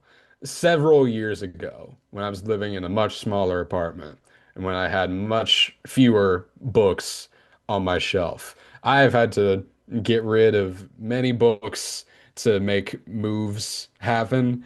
And Happens. the paperbacks that I bought of Those Who Dwell back during the pandemic when we were first getting to know each other have been front facing on my shelf ever since I've ever had them. And I've always sent you a picture of them whenever I could tell you needed a boost, just to be like, hey, don't you fucking forget, It's you're up true. here It's with true. everybody else that I love. And, I know you trust my opinion, so you're gonna believe me if I tell you that your shit don't stank. And, That's or at true. least I do respect that about all of my friends. I don't believe that any of them would say that they liked something I made purely to appease me. That I feel like you all know that that would piss me off more than I would appreciate it trying not to hurt my feelings. It would do the same for me. Like if you had come on the mic and said, Jen, I thought this thesis was dumb as hell, I would have just been like, you know what? You know what? I respect your take, man. No, no. But no, I get where you're coming from. For those who don't know, my recommendation, as stated, was my book series and the most recent volume that I have written that is now available to read. And this channel, actually, if you go back some years after the Jams and Tea podcast started, there is actually an interview done by our friend Luke, who kind of just asked me and probed me a lot about what I was writing at the time, which I was finishing up the Children of the Grave story arc, and we talked about it a lot. And this is not to say anything negative about our friend Luke's interviewing skills, which are fantastic, but rather my own shortcomings in that video are that I very much failed to establish a baseline of what this is, what it's all about, and like more just kind of got into the nitty gritty of it. So, Jen, what is Those Who Dwell in the Dark? How would you describe it to somebody? It's a young adult urban fantasy saga that That's a takes good way. that takes a lot of inspiration from shonen anime and Persona.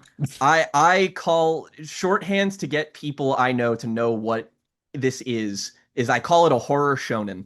It's the best way to kind of sell it. It's very much in the vein of the Persona 3s and the Bleach and the Yu Yu Hakushos of the world, but with again a kind of Southern Gothic bent that's a little bit more, I guess, rooted to my own experience of, being from the middle of nowhere. Southern Gothic, and also like a thing about your books that I've always appreciated is we spend way more time in the heads of our individual characters and like their little perspectives on every little moment as it happens. And this could be about the setting, or it could also be about like other characters in the room with them, or the situation that they've gotten themselves into in general when they're having these little reflective moments. But all of it reflects this kind of these teenagers having this continued pursuit of understanding of their own lives while feeling like completely aimless in the situation that they've been brought into, not just because of the supernatural happenings, but because of other things that have kind of left them drifting without each other, right? Absentee parents feeling out of place in the geography of the place that you're living in, not being able to regulate your emotions or your experiences, and then just being scared that a scary monster is going to cut your head off and kill you. Uh, And so it gets very, I try to describe it as what if all of you know how people make fun of how Dragon Ball Z fights take forever because people keep talking to themselves the whole Yep. time? What if you did that as a book and it was actually decently paced because you do it as a book? I, Like that interplay of action and introspection because you're doing it through that mode is able to have a bit more smooth pacing and has a better chance of success than just like a still shot of your characters standing in place in between blows while somebody reads a line into a microphone. part Having that less purely temporal, purely entropic experience of many of these sequences, not just the action sequences, but the like downbeat sequences as well. The introspection that the characters are doing feels like it fits within the time and space that it's happening, and in a way that doesn't distract from the pacing of the narrative itself. the It's one of my way favorite things about your prose in these books. Well, thank you. The way I tried to approach writing this is that I wanted it to be, primarily from the perspective of the characters, which is why I write in first person on it. It's also just because I grew up reading things like Percy Jackson, where the reason I latched onto that book series when I was a kid, other than the fact that I liked Greek mythology and like young adult stuff, was the fact that reading the prose that Riordan had of mimicking a teenager and a teenager's thought process, that let me feel like I understood those books and those stories and characters so much better than I did with others. Like I was just immediately able to grab onto it and immediately feel like I was experiencing the thoughts and feelings of somebody I actually knew. And when I wrote, that was how I defaulted. So I was like, when originally conceptualizing it, I was like, I want to make something that allows me to inhabit multiple people. So what I do with each volume of Those Who Dwell in the Dark is it will always have, well, not always anymore, just because if there needs to be a new section or a new chapter or a coda, I'll put it in there. But there will be a chapter for each of the seven main characters of the story, and one additional chapter that will be taking place in the third person that will address anything that is not immediately in front of them. So I could focus on character building and what they were experiencing. And then if I needed to address something that was outside of their perception, that's how I would do it, by just sort of introducing another character or a different voice or just something that would happen that way. It sounds kind of complicated on paper, but like it was just really easy to let it flow out of me, because the idea when I made this was I just wanted to be able to write a story, and I wanted to design something that allowed me ease. Like it was just like, what format can I construct this story in that will let it just get it out of me? And this ended up kind of being that, in that it'll be, I've got the three story arcs right now, and each of them are composed of a certain amount of volumes, and each volume has its own kind of structure. Yeah. I think of each volume as kind of, it's an episode. It is an episode of this show, and then you move on to the next one, and each person, and I try to keep the reins on, like as the story goes on, I try to hone in on a specific character arc for each person in each segment of the story to fulfill. So, so I guess fucking like, Well, then let me pick up where we actually left yeah, off in the narrative, because we're talking about, in specific, Volume 1 of Bloody Sabbath, the new arc of Those Who Dwell in the Dark, which comes after the Christmas episode interlude, if we make it through December, and the last few volumes of Children of the Grave, which, man, I went back and read the last couple volumes of Children of the Grave, and if we make it through December again, and right before reading this, and I was just like, oh man, revisiting that whole school fight, so gnarly. I I I really you were really loved operating in writing it. peak form in that last volume of Children in the Grave in terms of like how you structure action. I love it. It's And you know what? There is reason for that, is because at the end of Baron's Hollow, the first arc of the story, is there's this very big confrontation between the monster, the hunters, and our main seven kids. And coming back to that after I had finished it, I was really dissatisfied with the way I wrote action. It felt too disjointed to me. I needed to isolate way too many things to be able to break things down in ways that made more sense. But it just, there was not a greater vision there that I felt like represented the scale of what I wanted to do. So basically, in 2020, I wrote this enormous fucking fantasy novel where basically the goal of what I was doing was I want to cut my teeth on trying to write the things that I know I struggle with. And I want to try and get better at them so that when I have to do them in the future, I can do them better.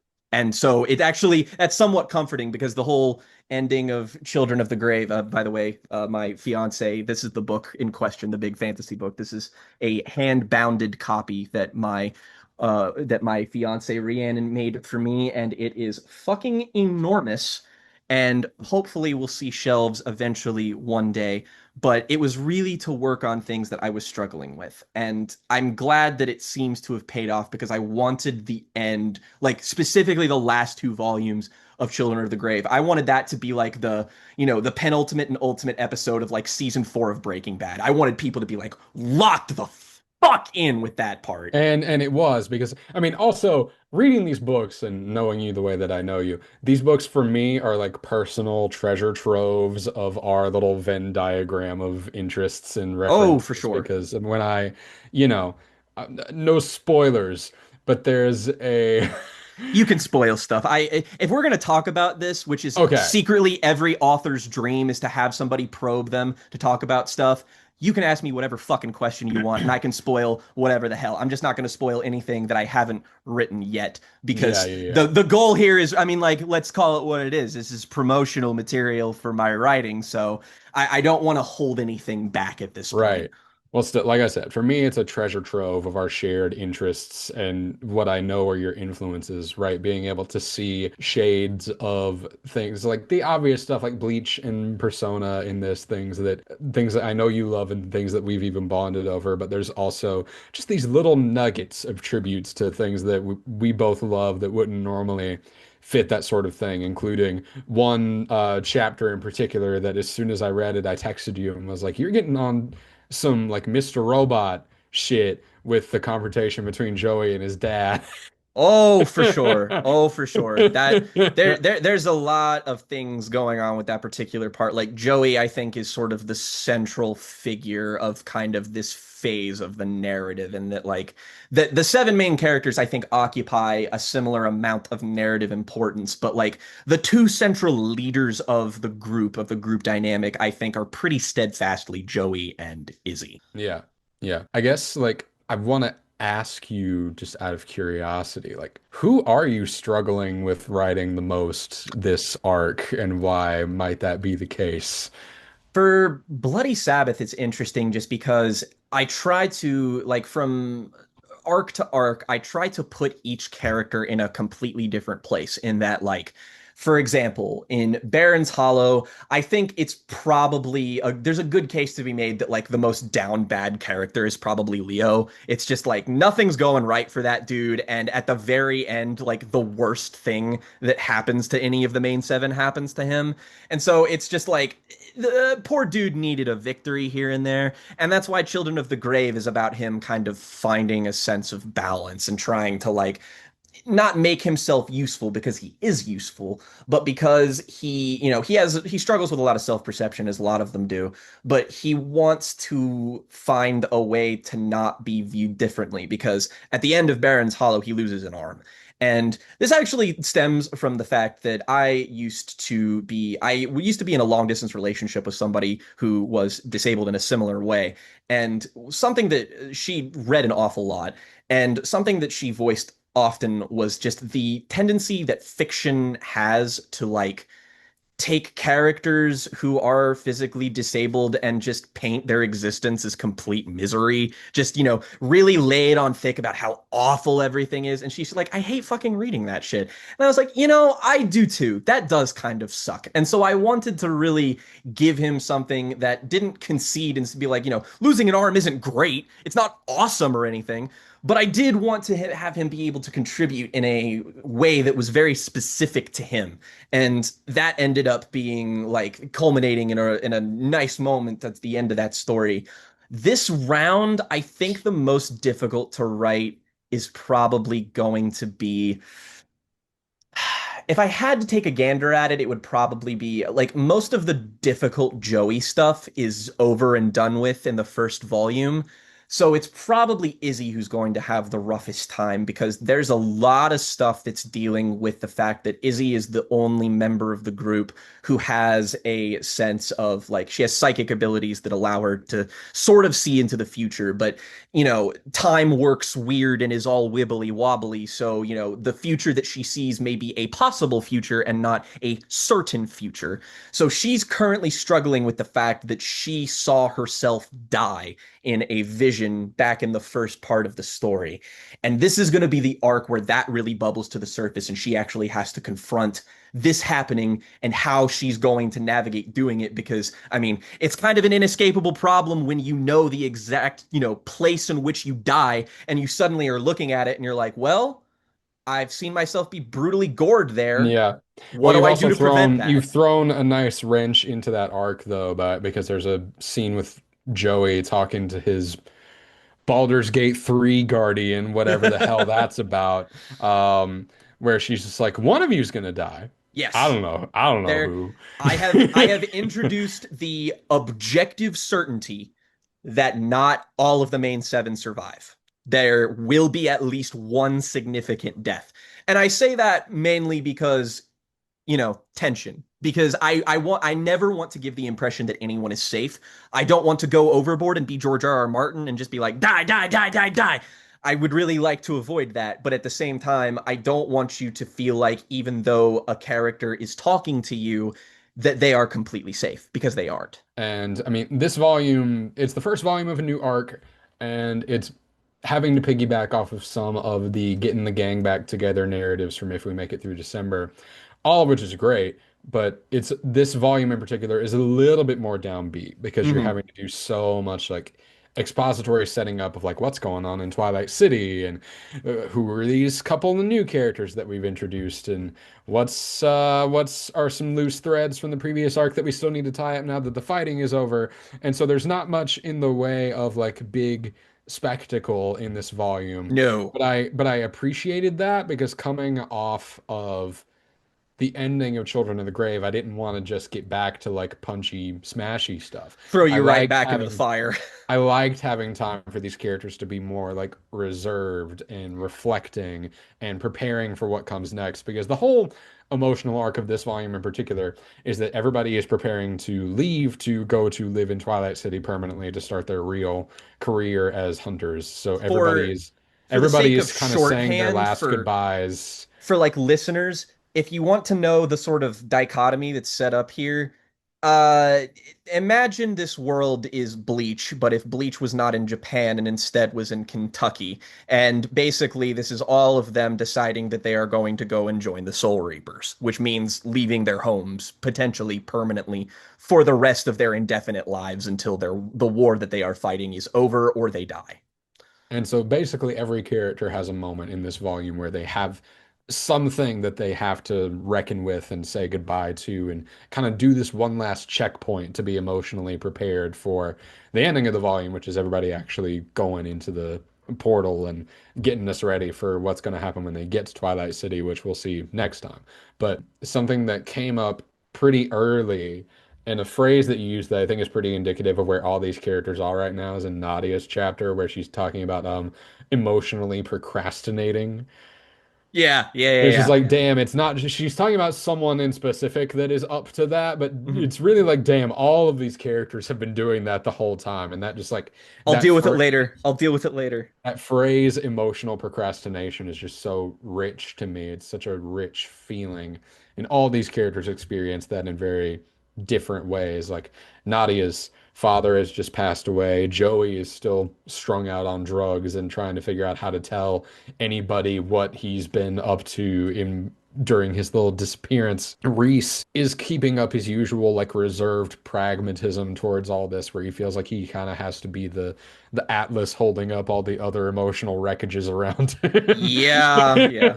That's one Um, of my favorite pivots is that Reese begins as very much the class clown archetype. He's the Richie in it of the group and slowly has to find himself being like, if I don't become a pillar of support for my friends, we are probably all going to die.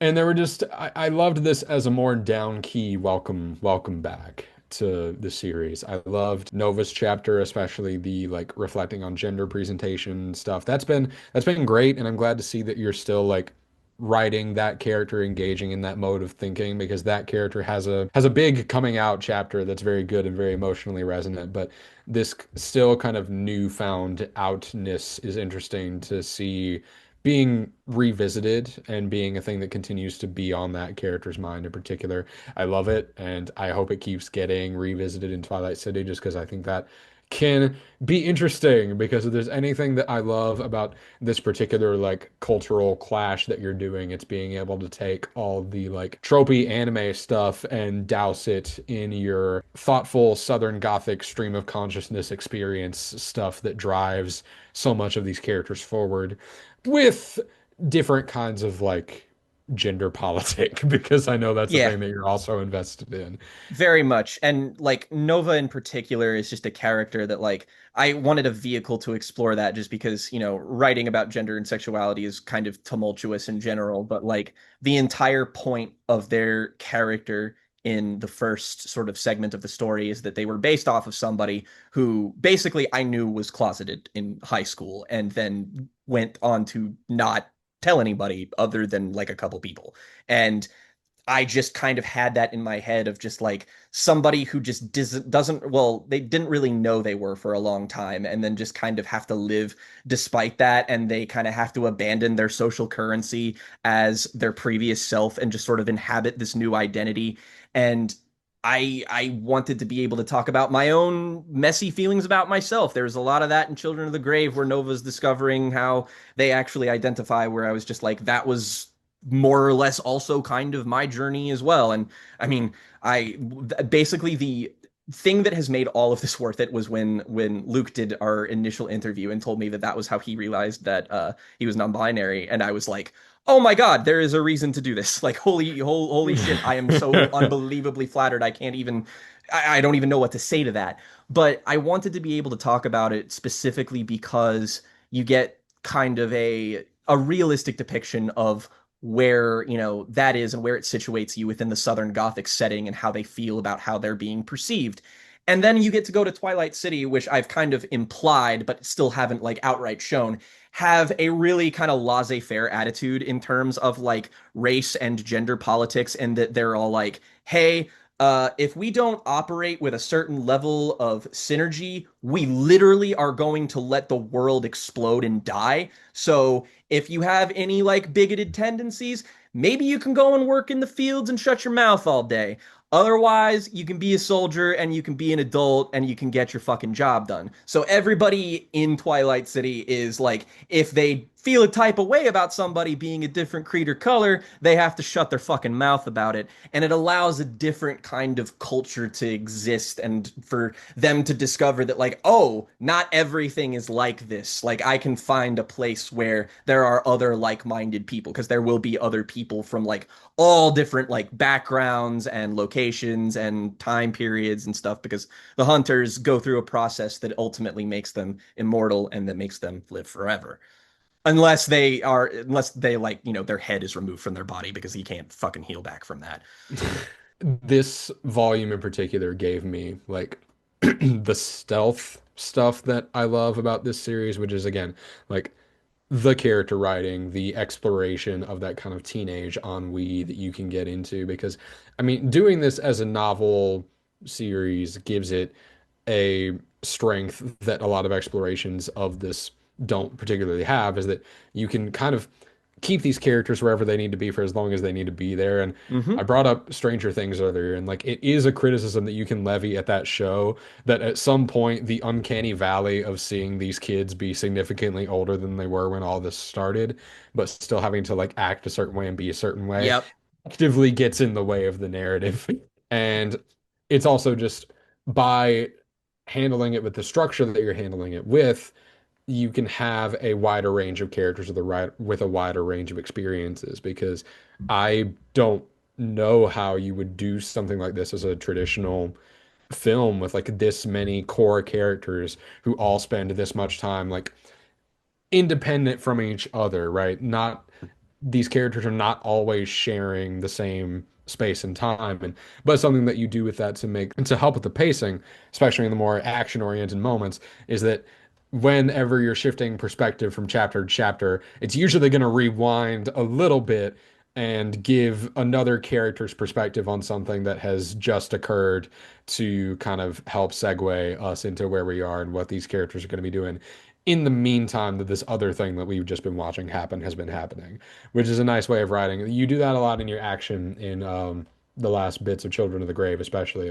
Like I'm thinking of the part that like we see Joey arrive on the scene from three different people's Yes, perspectives as we move exactly. from chapter to chapter, and that helps us ground in like, oh yeah, all these things are happening simultaneously within like seconds of each other. We're just doing the perspective shift to keep it, to keep it moving and keep it clear who's where and what's going on. But it's very efficient. And I don't know, I like the structure of that a lot. And the how to get into Joey's chapter this time. My poor damaged broken boy. Um, my poor damaged broken boy. Joey, I appreciate that he's actually trying to work himself through this ship of Theseus thing that Ghost Thanatos is kind of projecting into his mind of like illustrating this process by which he came into being with these new powers and new strengths. And does that actually make him a different person? Is Joey vulnerable to believing that? What does that vulnerability imply? Da, da, da, da. Like all this stuff where I'm just kind of reading between the lines, where I'm not just necessarily trying to follow Joey's logic, but I'm wondering what the stakes of Joey's emotional state pitch for the narrative of like, if Joey can't work out some of these problems, how is that going to affect his ability to show up in the moment that he's needed by all of his people? Because Precisely. because then you get into again, I mean, this is a very Mr. Robot episode moment for Oh yeah. Joey. You get this very subjective and very isolated experience from him where he basically spends his whole chapter not talking to any of the other main characters and just kind of doing his own thing and occasionally interacting with a side character here or there. And you get to this point where it feels very, and again, this is where my Twin Peaks rewatch comes into my my purview of things. Joey O'Boyle is 100% the Laura Palmer of Those Who Dwell in the Dark. Well, you get into this moment, and I was ironically thinking about when he goes to Leah's house again. Mhm. I was thinking about the first episode of season two with Donna and Mrs. Tremond and her grandson, the little boy with the cream corn, Yeah, yeah, who, when those characters get brought back in Fire Walk with Me, like your whole and Leah and Leah's ghost and Leah's mother represent this kind of thing for me as well, where like their presence expands the scope of what this world is kind of capable of from a yeah. supernatural perspective, and in Hmm. a way that we don't completely understand just yet, because like even and again this going back to Fire Walk with Me, with all the other characters that represent like the Black Lodge and the White Lodge, it's never made clear where those two characters, Mrs. Tremont and her grandson, like fit into that. But Yes. they do have that moment where they just like step up to the plate and tell something that's going to help Laura Palmer, that helps guide the audience and Laura by extension through the narrative and through the plot of the story. And Leah and Leah's mother are giving us some assistance through the story. That's for sure. No, I don't want to mince it because I actually do want Yeah, to talk about it. yeah, yeah. There's a scene in this where Joey encounters this kind of amalgam of both Leah and her mother that assaults him. Hmm.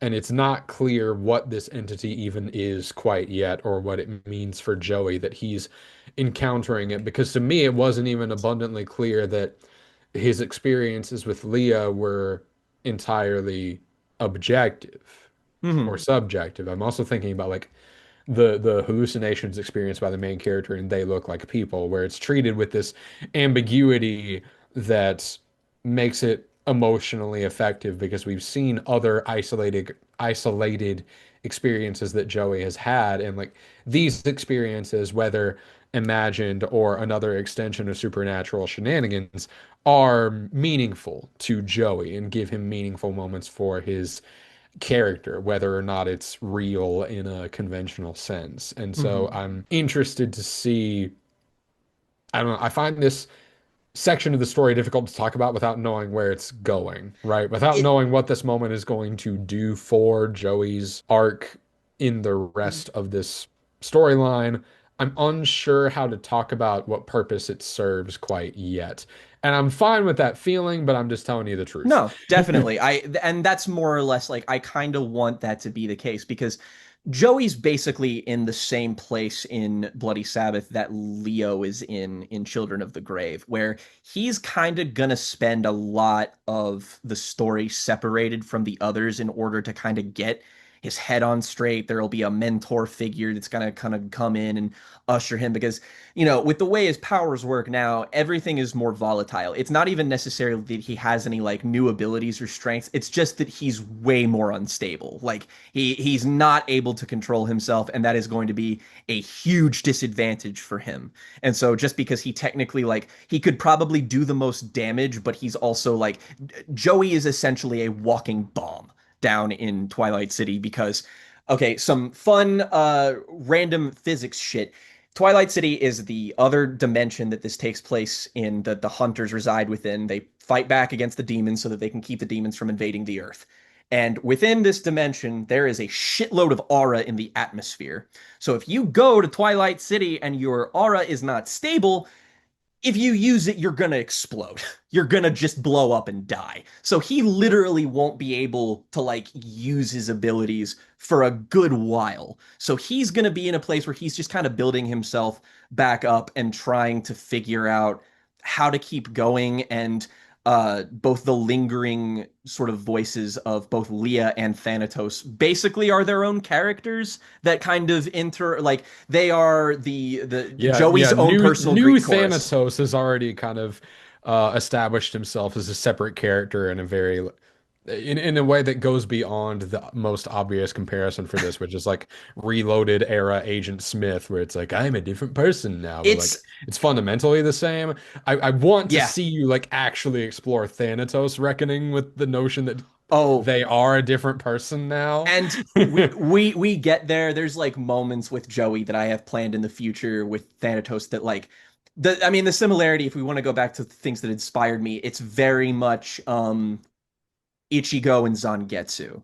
There's a lot of like, Yeah. but it's inherently way more complicated because, like, what I really tried to emphasize in the final volumes of Children of the Grave is that Thanatos does genuinely want to help Joey in their own way. Like, they weren't lying to him when they kidnapped him and said that they thought that this experience would make him stronger and make him better. Is that they genuinely believe that, and that attitude still carried forward. So essentially, he's got two voices in his head, one that's calling and sort of beckoning him towards some semblance of stability with Leah, and the other one that's probably not going to encourage him to do bad things because this is still a figment of Joey's imagination to some extent, but it is also like there's a biological piece of Thanatos in him. So it is like it's a different perspective and it is a different version from Thanatos, but like there's going to be a new way of going about solving problems that's potentially a little bit more complicated that he has to encounter now.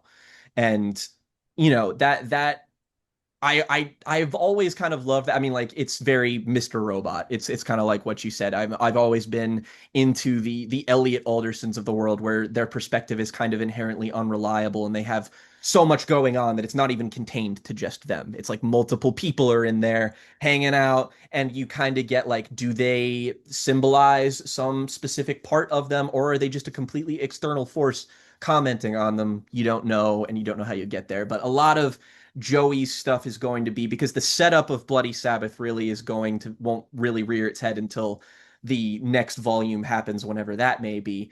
But it's really going to be centralized around a kind of murder mystery, and Joey is kind of going to be the person who drives that plot forward.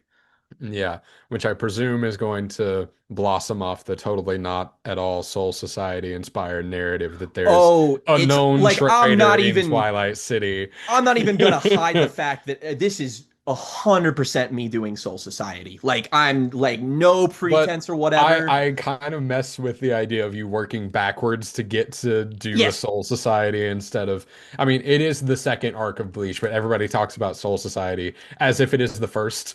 basically. And I mean, like, it does feel like those two parts of that story feel so effortlessly like segue into each other that I always kind of wanted to like root everything in sort of a definitive reality before we moved into that, just so everybody who is going to be a major player had, you knew what all their baggage was, you knew what problems they were going to be dealing with, just because if I essentially have to introduce this entire new world and their politics and their history and all of these individual characters, like you kind of get a little bit of taste that this is the most Twilight City has been involved in any single volume. Like we start off and it's the convening of all of the captains essentially, and then like meeting together and going over a game plan of what they're going to do and how they're going to do it. And then we end on the sort of demonic mirror where they meet and Yeah, there's a convene. there's a new head bitch in charge down at the bottom, just as there is kind of a new order up at the top that is facing a new set of problems.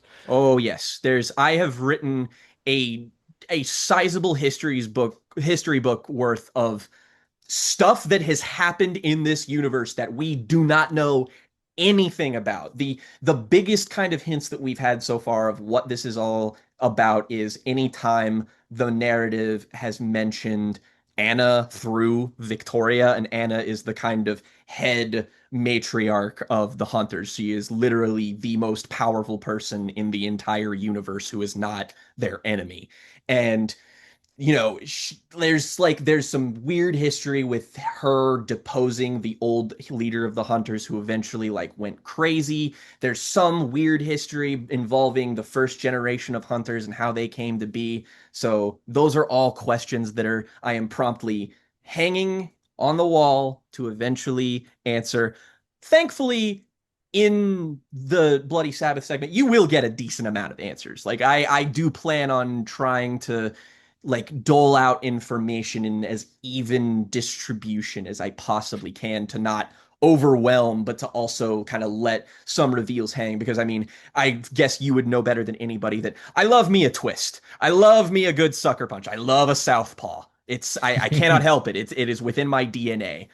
Well, it feels nice to finally get these characters moving towards this setting that's been so important, but until now has gone mostly unobserved by them, right? Hmm. They're serving as this kind of external proxy for the actions of the people of Twilight City without ever really getting Yes.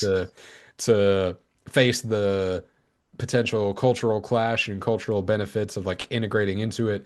And so now that these characters have all kind of had this emotional resolution about, yeah, we're going to do it, we're going to go, we're going to try to do the thing, we're going to fight to help save the world because, we believe that there's something going on here that these people keep telling us about that there's something special, right? There's Yeah. some kind of there's emphasis throughout the narrative on basically the idea that these seven kids are kind of an anomaly for the history of Twilight City. And so there's maybe something more going on there that we're going to figure out about. Maybe it's just a happy And accident so that the story can happen. and We shall see. But either I way, it's a nice like do external motivator for the kiddos to be like, yeah, we are special. What are we doing walking away from this? I do want to reiterate something that I make very clear in Children of the Grave. Like in the text, I'm leaping through the page to grab people. This story does not have a chosen one. I might fake you out a little bit and make you believe that there could be a tendency or a prophecy of some kind. This story does not have one of those. I don't even want to do a Percy Jackson thing where I end up subverting the chosen one thing just because I'm tired of chosen one narratives I'm entirely. tired of chosen Like one subversions. We got enough of those I too. know, right? So my plan here with this is that really like their explicit purpose will be something that takes them to a greater place, but like they're not going to be the secret special that solves all the bad things Oh by yeah, their mere existence or their sacrifice. Like they are foot soldiers in a war. They are no more important than any other given person. and I like that. I like that perspective because it gives the conflict a proper scale. It keeps the protagonists, down to earth in the way that we like them to be in a story like this, without them becoming, most important person alive, Yeah, and all the narrative problems that things like that usually cause in my fantasy that I enjoy. it's just a tired trope, and I don't feel like even if I could subvert it in a way that I think is interesting, I feel like that just doesn't make the story in question better. Because I mean, I've had how each arc plays out planned since right before I finished Baron's Hollow. Like I set it mostly in stone. I have had things change just as I have evolved and been like, I think I want to do this instead, or I think I want to do this sooner, or I think that this person should come in here. But I did not like when I started writing this, it was like right in the midst of like the downturn of like Game of Thrones and stuff. And I'm like, I don't want to get to a point where I have to fumble the ending because I didn't know exactly what I was going to do. Like this, there are very definitive things that are going to happen. And the final arc of the story, people will feel a way about it just because I go some directions in it, but there's a lot. Basically, I want the scale to kind of get upped with each arc, and then I want the final one to kind of be a soft reset that lets things that basically I described it to Luke like this is that the story of those who dwell in the dark is going to end after 4 arcs, and the story of the main characters of those who dwell in the dark is going to end after 5, because that final one is really going to be closure for the characters.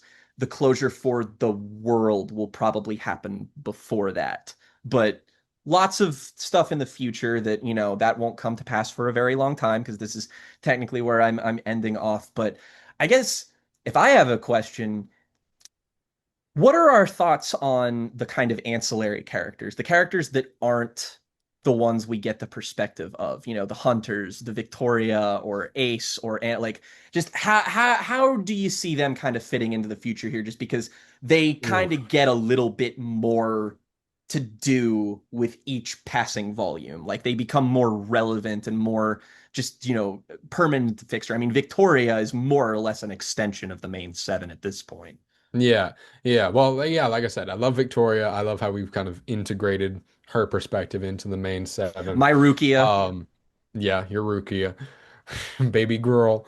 Um, very small. She will kick your ass. If I can confess something potentially embarrassing, I do the line that Victoria has in volume 8 of Children of the Grave, or volume 9 of Children of the Grave rather, where it's the final confrontation and she introduces herself and she says like, I'm Victoria Hastings, lieutenant of the 2nd Division, and if you do not comply, then I will also be your executioner, is hard as fuck. That's the hardest fucking line I've ever written. It's like if I'm imagining it happening as a TV show, that would go hard. Not even yeah. gonna lie. Well, no, I want to talk about the character of Alejandro actually because I Yeah. really like him. I've I got an love entire book about him I'm writing. It'll I happen one love that day. he's introduced basically by just being like, damn, I had this whole thing I was supposed to be doing for 40 years that I kind of forgot about, huh? I gotta Yeah, he try to kind fix of. I gotta try to fix some of that. Oh crap. Yeah, I have. There is an entire backstory between Alejandro, Jesse, and Joey's dad that nobody knows about, that I have as a Southern Gothic vampire novel that I'm going to eventually have. Love it. No, and it's such a funny introduction because he has to give Joey the pep talk. And so Hmm. you're seeing through the whole time through his perspective, his complete uncertainty about his ability to deliver the convincing pep talk. But he's just like, well, I know I gotta try. Wife's gonna be mad at me if I don't. Honestly, yeah. We love a wife guy in this house. I don't think there is a single character in my story who is not a wife guy. Like there are characters you don't Thanatos? even know about who are wife guys. Thanatos? No, not a guy. Thanatos So has, well, Thanatos, one thing, not to derail us completely here, but one thing I really try to do is that I want to, the idea of the passage of time with specific characters, I want to have a tangible effect on how they're characterized. And this does actually fit in because this is mainly to do with characters who are not the main 7, in that I have several characters who are bare minimum like 50 to a century's years old. Like Victoria, for instance, was, she was born in the 1870s. So there are lots of characters that, just are that have existed for a really long time. And I want to drive home the point that because they have been alive for so long, their kind of disconnect from normal human culture and general, like, their perspective being widened and knowing what they know, normal traditional relationship dynamics and relationships, they don't exist for these people in the same way that, Yeah, they like Thanatos is a regular teenage depression does not compute. no, like Thanatos as a character is, I mean, they've got a lot going on, but one of the things is that there's no real defined relationship that they have with Erebus, who is kind of the main antagonistic force of everything. Erebus, I guess, would be the Eisen in the analog here, if I want to make it simple to understand. But like, there's kind of a moment where I try to go back and be like, there's kind of a parental bond between these two, but there is also kind of a quasi-romantic bond that Thanatos has in that direction, but they don't completely understand it. And they also clearly have like a, mentor-mentee relationship. Like so many different things inform how they view each other, but they don't, like, they wouldn't designate them as anything definitive. Like, this isn't my son, this isn't my family member, this isn't my romantic partner. It's just they exist as themselves. They don't know what these archetypes are or mean. They just, it's like how Thanatos, gender expression, when you are a being who can change your appearance at will, starts to mean something very, very different without the context of society in general. So you just look the way you want to look, and that means whatever it means. Yeah, it's cool shit. And I just I love that you can take all this like love of shonen and kind of push the concepts further by again using the book format to interrogate a bit more like some of the culture and some of the cultural nuances that would be provoked by the existence of such a world that has a Hmm. completely different understanding of time and life and death and relationships and like I can't wait to see how like the kids start to integrate themselves into these nuances and what kind of challenges that they face just because I like seeing people speculate about that kind of thing. Yeah. It's why people like old Star Trek, is because old Star Trek is just like, hey, what if there was a planet where the god Apollo was actually there and he actually looked like we thought he looked, but he's just an alien? Like, Yeah. Honestly, that's a really good way of putting it. It's setting up to, like, it's basically constructing a world and then constructing characters, but in a complete vacuum, and then just kind of seeing what chemistry erupts when they arrive. Because like that's basically what Bloody Sabbath is that they are trying to adjust to experience like what this is and how their lives are going to change. Like a lot of these stories, they are characters who are all very media and art literate, because I mean, I tried to write them like normal people, and that's how my friends and I talked. So they are having to deal with the fact that all of these things, like the music they listen to and talk about and the movies that they bond over, that's not in their life anymore. Technology doesn't exist in Twilight City like that. There's no, like, circuitry is too complex and will just fry itself. So it's not like they're going to be able to experience those things anymore. And they kind of have to mourn that part of themselves before they leave. They have to, make peace with the fact that, like, Chris is never really going to be in a band again, and Izzy's not going to either. And Izzy also can't do any of her artistic pursuits, probably because she's going to be too busy, trying to kill a monsters, and all of that. Like, that's why I've contemplated. I do a song quote, very Stephen King, for each volume. That's what I end up calling it. And I think what I might end up doing is, once they go into Twilight City, the song quotes stop, to sort of mm, signify that that part of them is severed, that they're not going to get back to that yet, unless they go back, which they can technically, but you're not. cooking. You're Look, cooking. I'm trying to use format in interesting ways. I'm no fucking Mark Danielewski, but I can certainly try. I do have some ideas for that later on, but it is very much just about them acclimatizing themselves to this new, different, completely alien world that views everything with just a completely different set of priorities, and them having to integrate, and maybe some of them don't, who knows. It's just kind of, it's an adjustment period. I loved this volume of Those Who Dwell. I'm so ready for more. Oh my God. But I mean, Sorry. I want to also I want to leave you with this. This is for you and only you. I know you said in the last episode that this might be it, that you might be Mhm. focusing your writing elsewhere, your creative pursuits elsewhere, and so there might not be more of Those Who Dwell for a while. Good. Do what you need to do. If it doesn't feel right to get back to it and keep working on it, don't do it. Don't do it for me or anybody else. Just do it when it It's feels right, and we'll be here waiting to celebrate it when it comes along.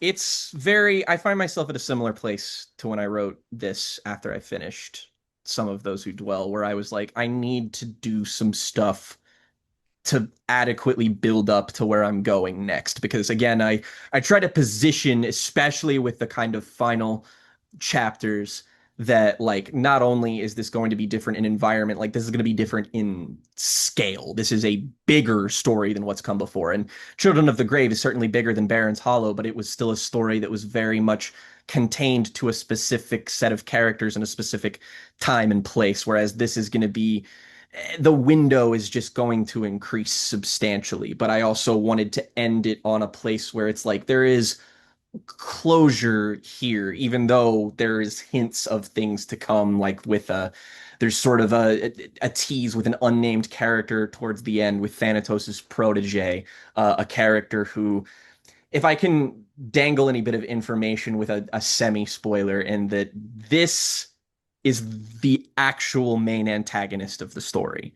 Thanatos' Okay. protege is the main villain of Those Who Dwell in the Dark. We just don't know anything about them other than they have been kept away for hundreds of years under the tutelage of another character for some reason that nobody is really aware of other than a Yeah. few important people. Hell yeah. I'm So so excited. I'm just glad you enjoyed it. That's like literally like every person on earth could give my books a 6 out of 10 and I would be like, "Oh, good. You thought it was all right. That's awesome." I, my standards for appreciation are low, but I am just very grateful that anyone cares at all, but also I just these, I have officially been writing this for almost a decade now. Like, I started in 2017 and it's 2026, and like, I've certainly taken breaks, but good Lord, I think about these kids an awful lot. I think about this story an awful lot. I imagine, like, I have a 1,000 song long playlist for writing and brainstorming about this entire thing. And that has really only, I mean, like, it'll probably be 2,000 songs long in about 5 years, but fucking who knows? I'm just grateful for anyone to be interested, and I'm glad that you enjoyed yourself or found something. Just because this is a, I mean, we talked about some of the things that are sort of like, this is a very emotional, very, everything I write's kind of overly emotional, but it's, there's a lot of thorny shit in this part of the story. It's a lot of stuff that because like the original reason I started writing it is because when I left high school, I kind of abruptly found out that everyone I knew was going to go live their own life. And I suddenly found myself very, very alone. Like, Morgan was pretty much the only person I had for a long time. And I was dealing with that. And I was like, I need to write something. I need to focus myself creatively. And I channeled people that I knew into these people who have now taken on a kind of life of their own. And I'm just, this has been a very therapeutic exercise for me, and somehow I have ensnared a bunch of other people into caring about them a little bit too. So, if I can provide you a little Don't bit of hurt my kids escapism, again. if you're looking for characters who don't get harmed either physically or psychologically, you may want to look elsewhere because Don't talk to me or my son ever again, and it's just all the kids. yeah, a little bit. Like, I mean, even the characters who go relatively unscathed, like Nadia gets half of her fucking jaw burnt off in Children of the Grave, and she's on the side of this character spectrum of people who are a little bit slightly more I would fortunate say than the the others. I saw that happen. I was like, yeah, she'll be all right. Yeah, exactly. It's just like we just gotta heal her back. I mean, like Jesse fucking regrows an arm, which I mean, it wasn't easy, but whoo, Nelly, it's there's a lot of body horror. I try to include a lot of. There are moments earlier on where I was in a bad place and I was a little there was the extremity of some of the violence is even a bit much for me. I kind of Nova slash pre-transition Mary's volume 3 chapter is one I think about frequently of being like, wow, that was really fucking mean for no reason. Like it was really, really fucked up. And Mary's like the most relatively inconsequential character there. And I was just like, what if I made them experience the worst thing I could possibly think of in my silly little brain? But regardless, I'm glad that you enjoyed yourself. That's really it. Nothing deeper than that. Now, to get back to what this show is really To get back about. to what the show is really about. It's punishment time!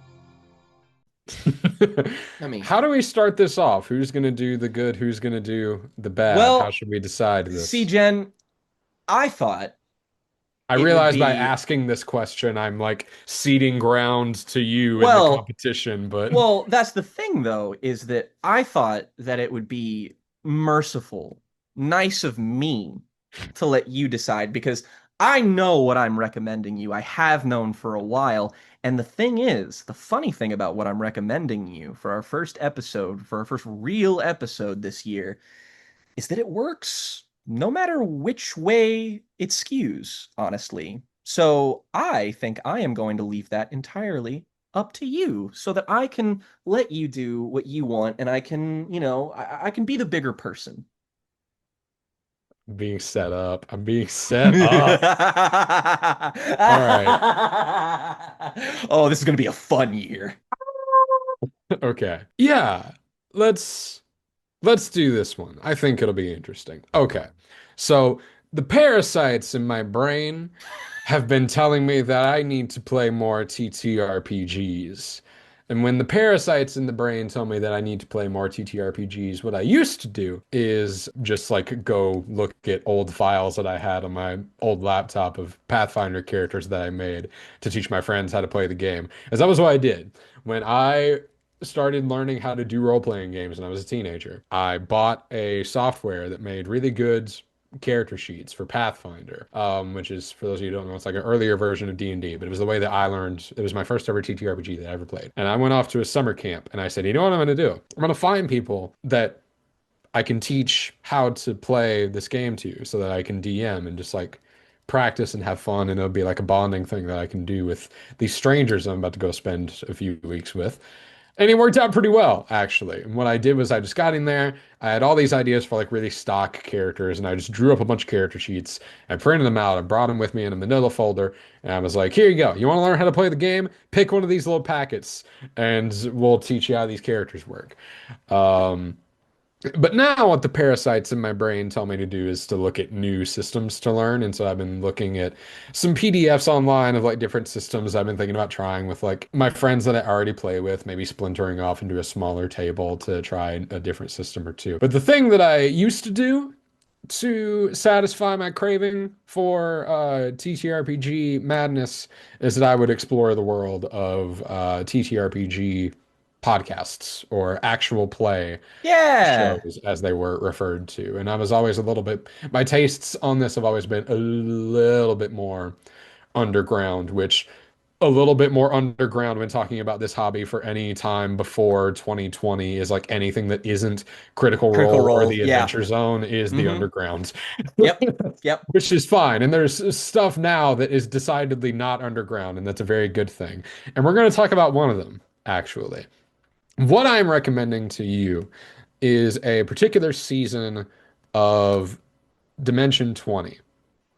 Ooh, I've heard of this. It is an actual play show run by Brendan Lee Mulligan of I love College Brandon Humor Lee fame. Mulligan. Yeah, yeah, Oh, yeah.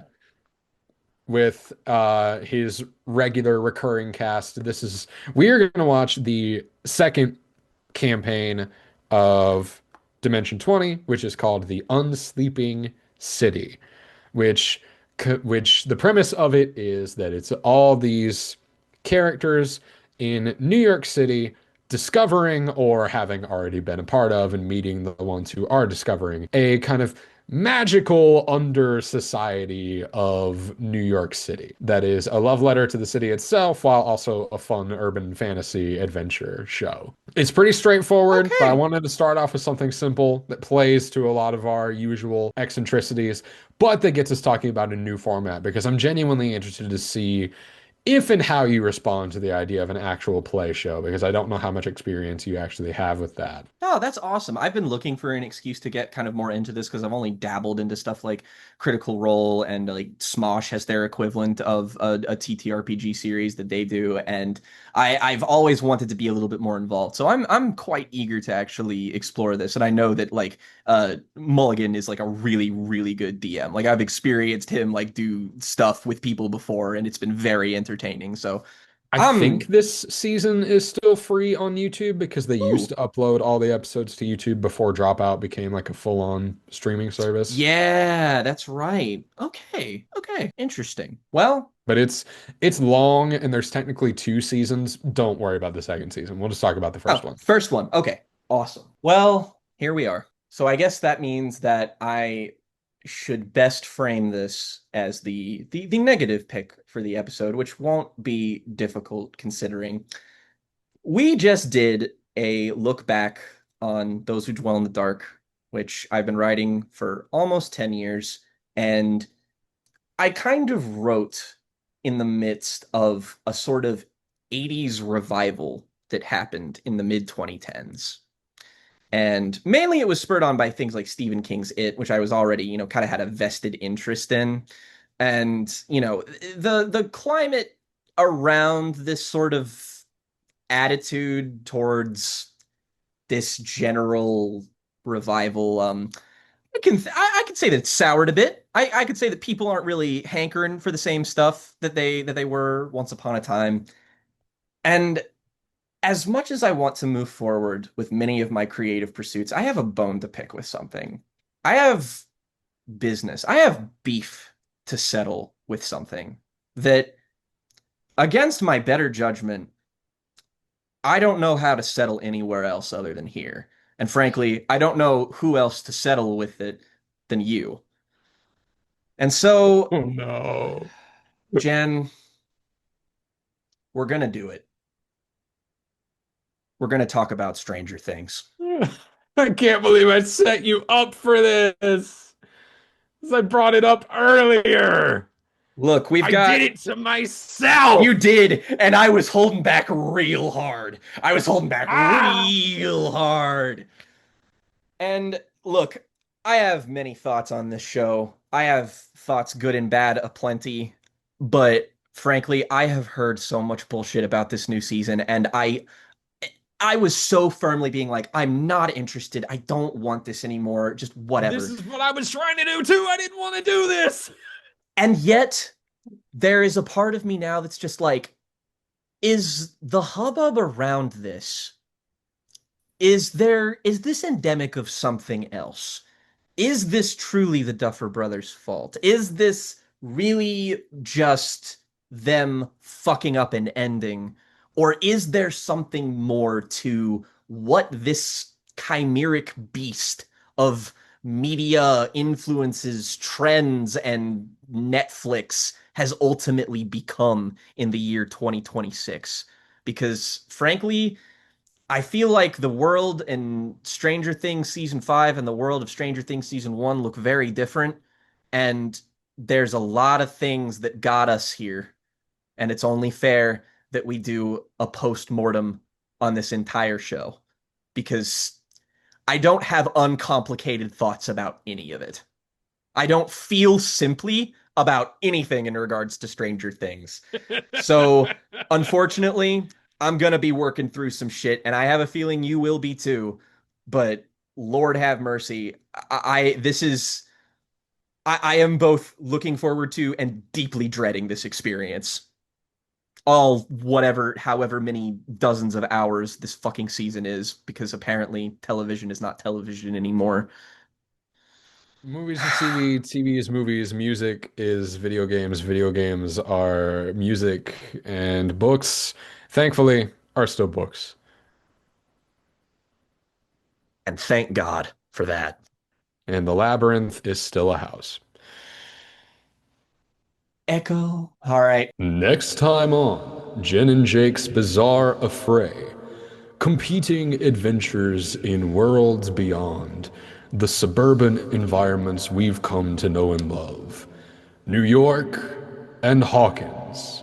Which has more believable magical shit going on? Let's find out. God damn it! Sorry. I started laughing before I could finish my sentence. You shouldn't have cursed. That got me for some fucking reason.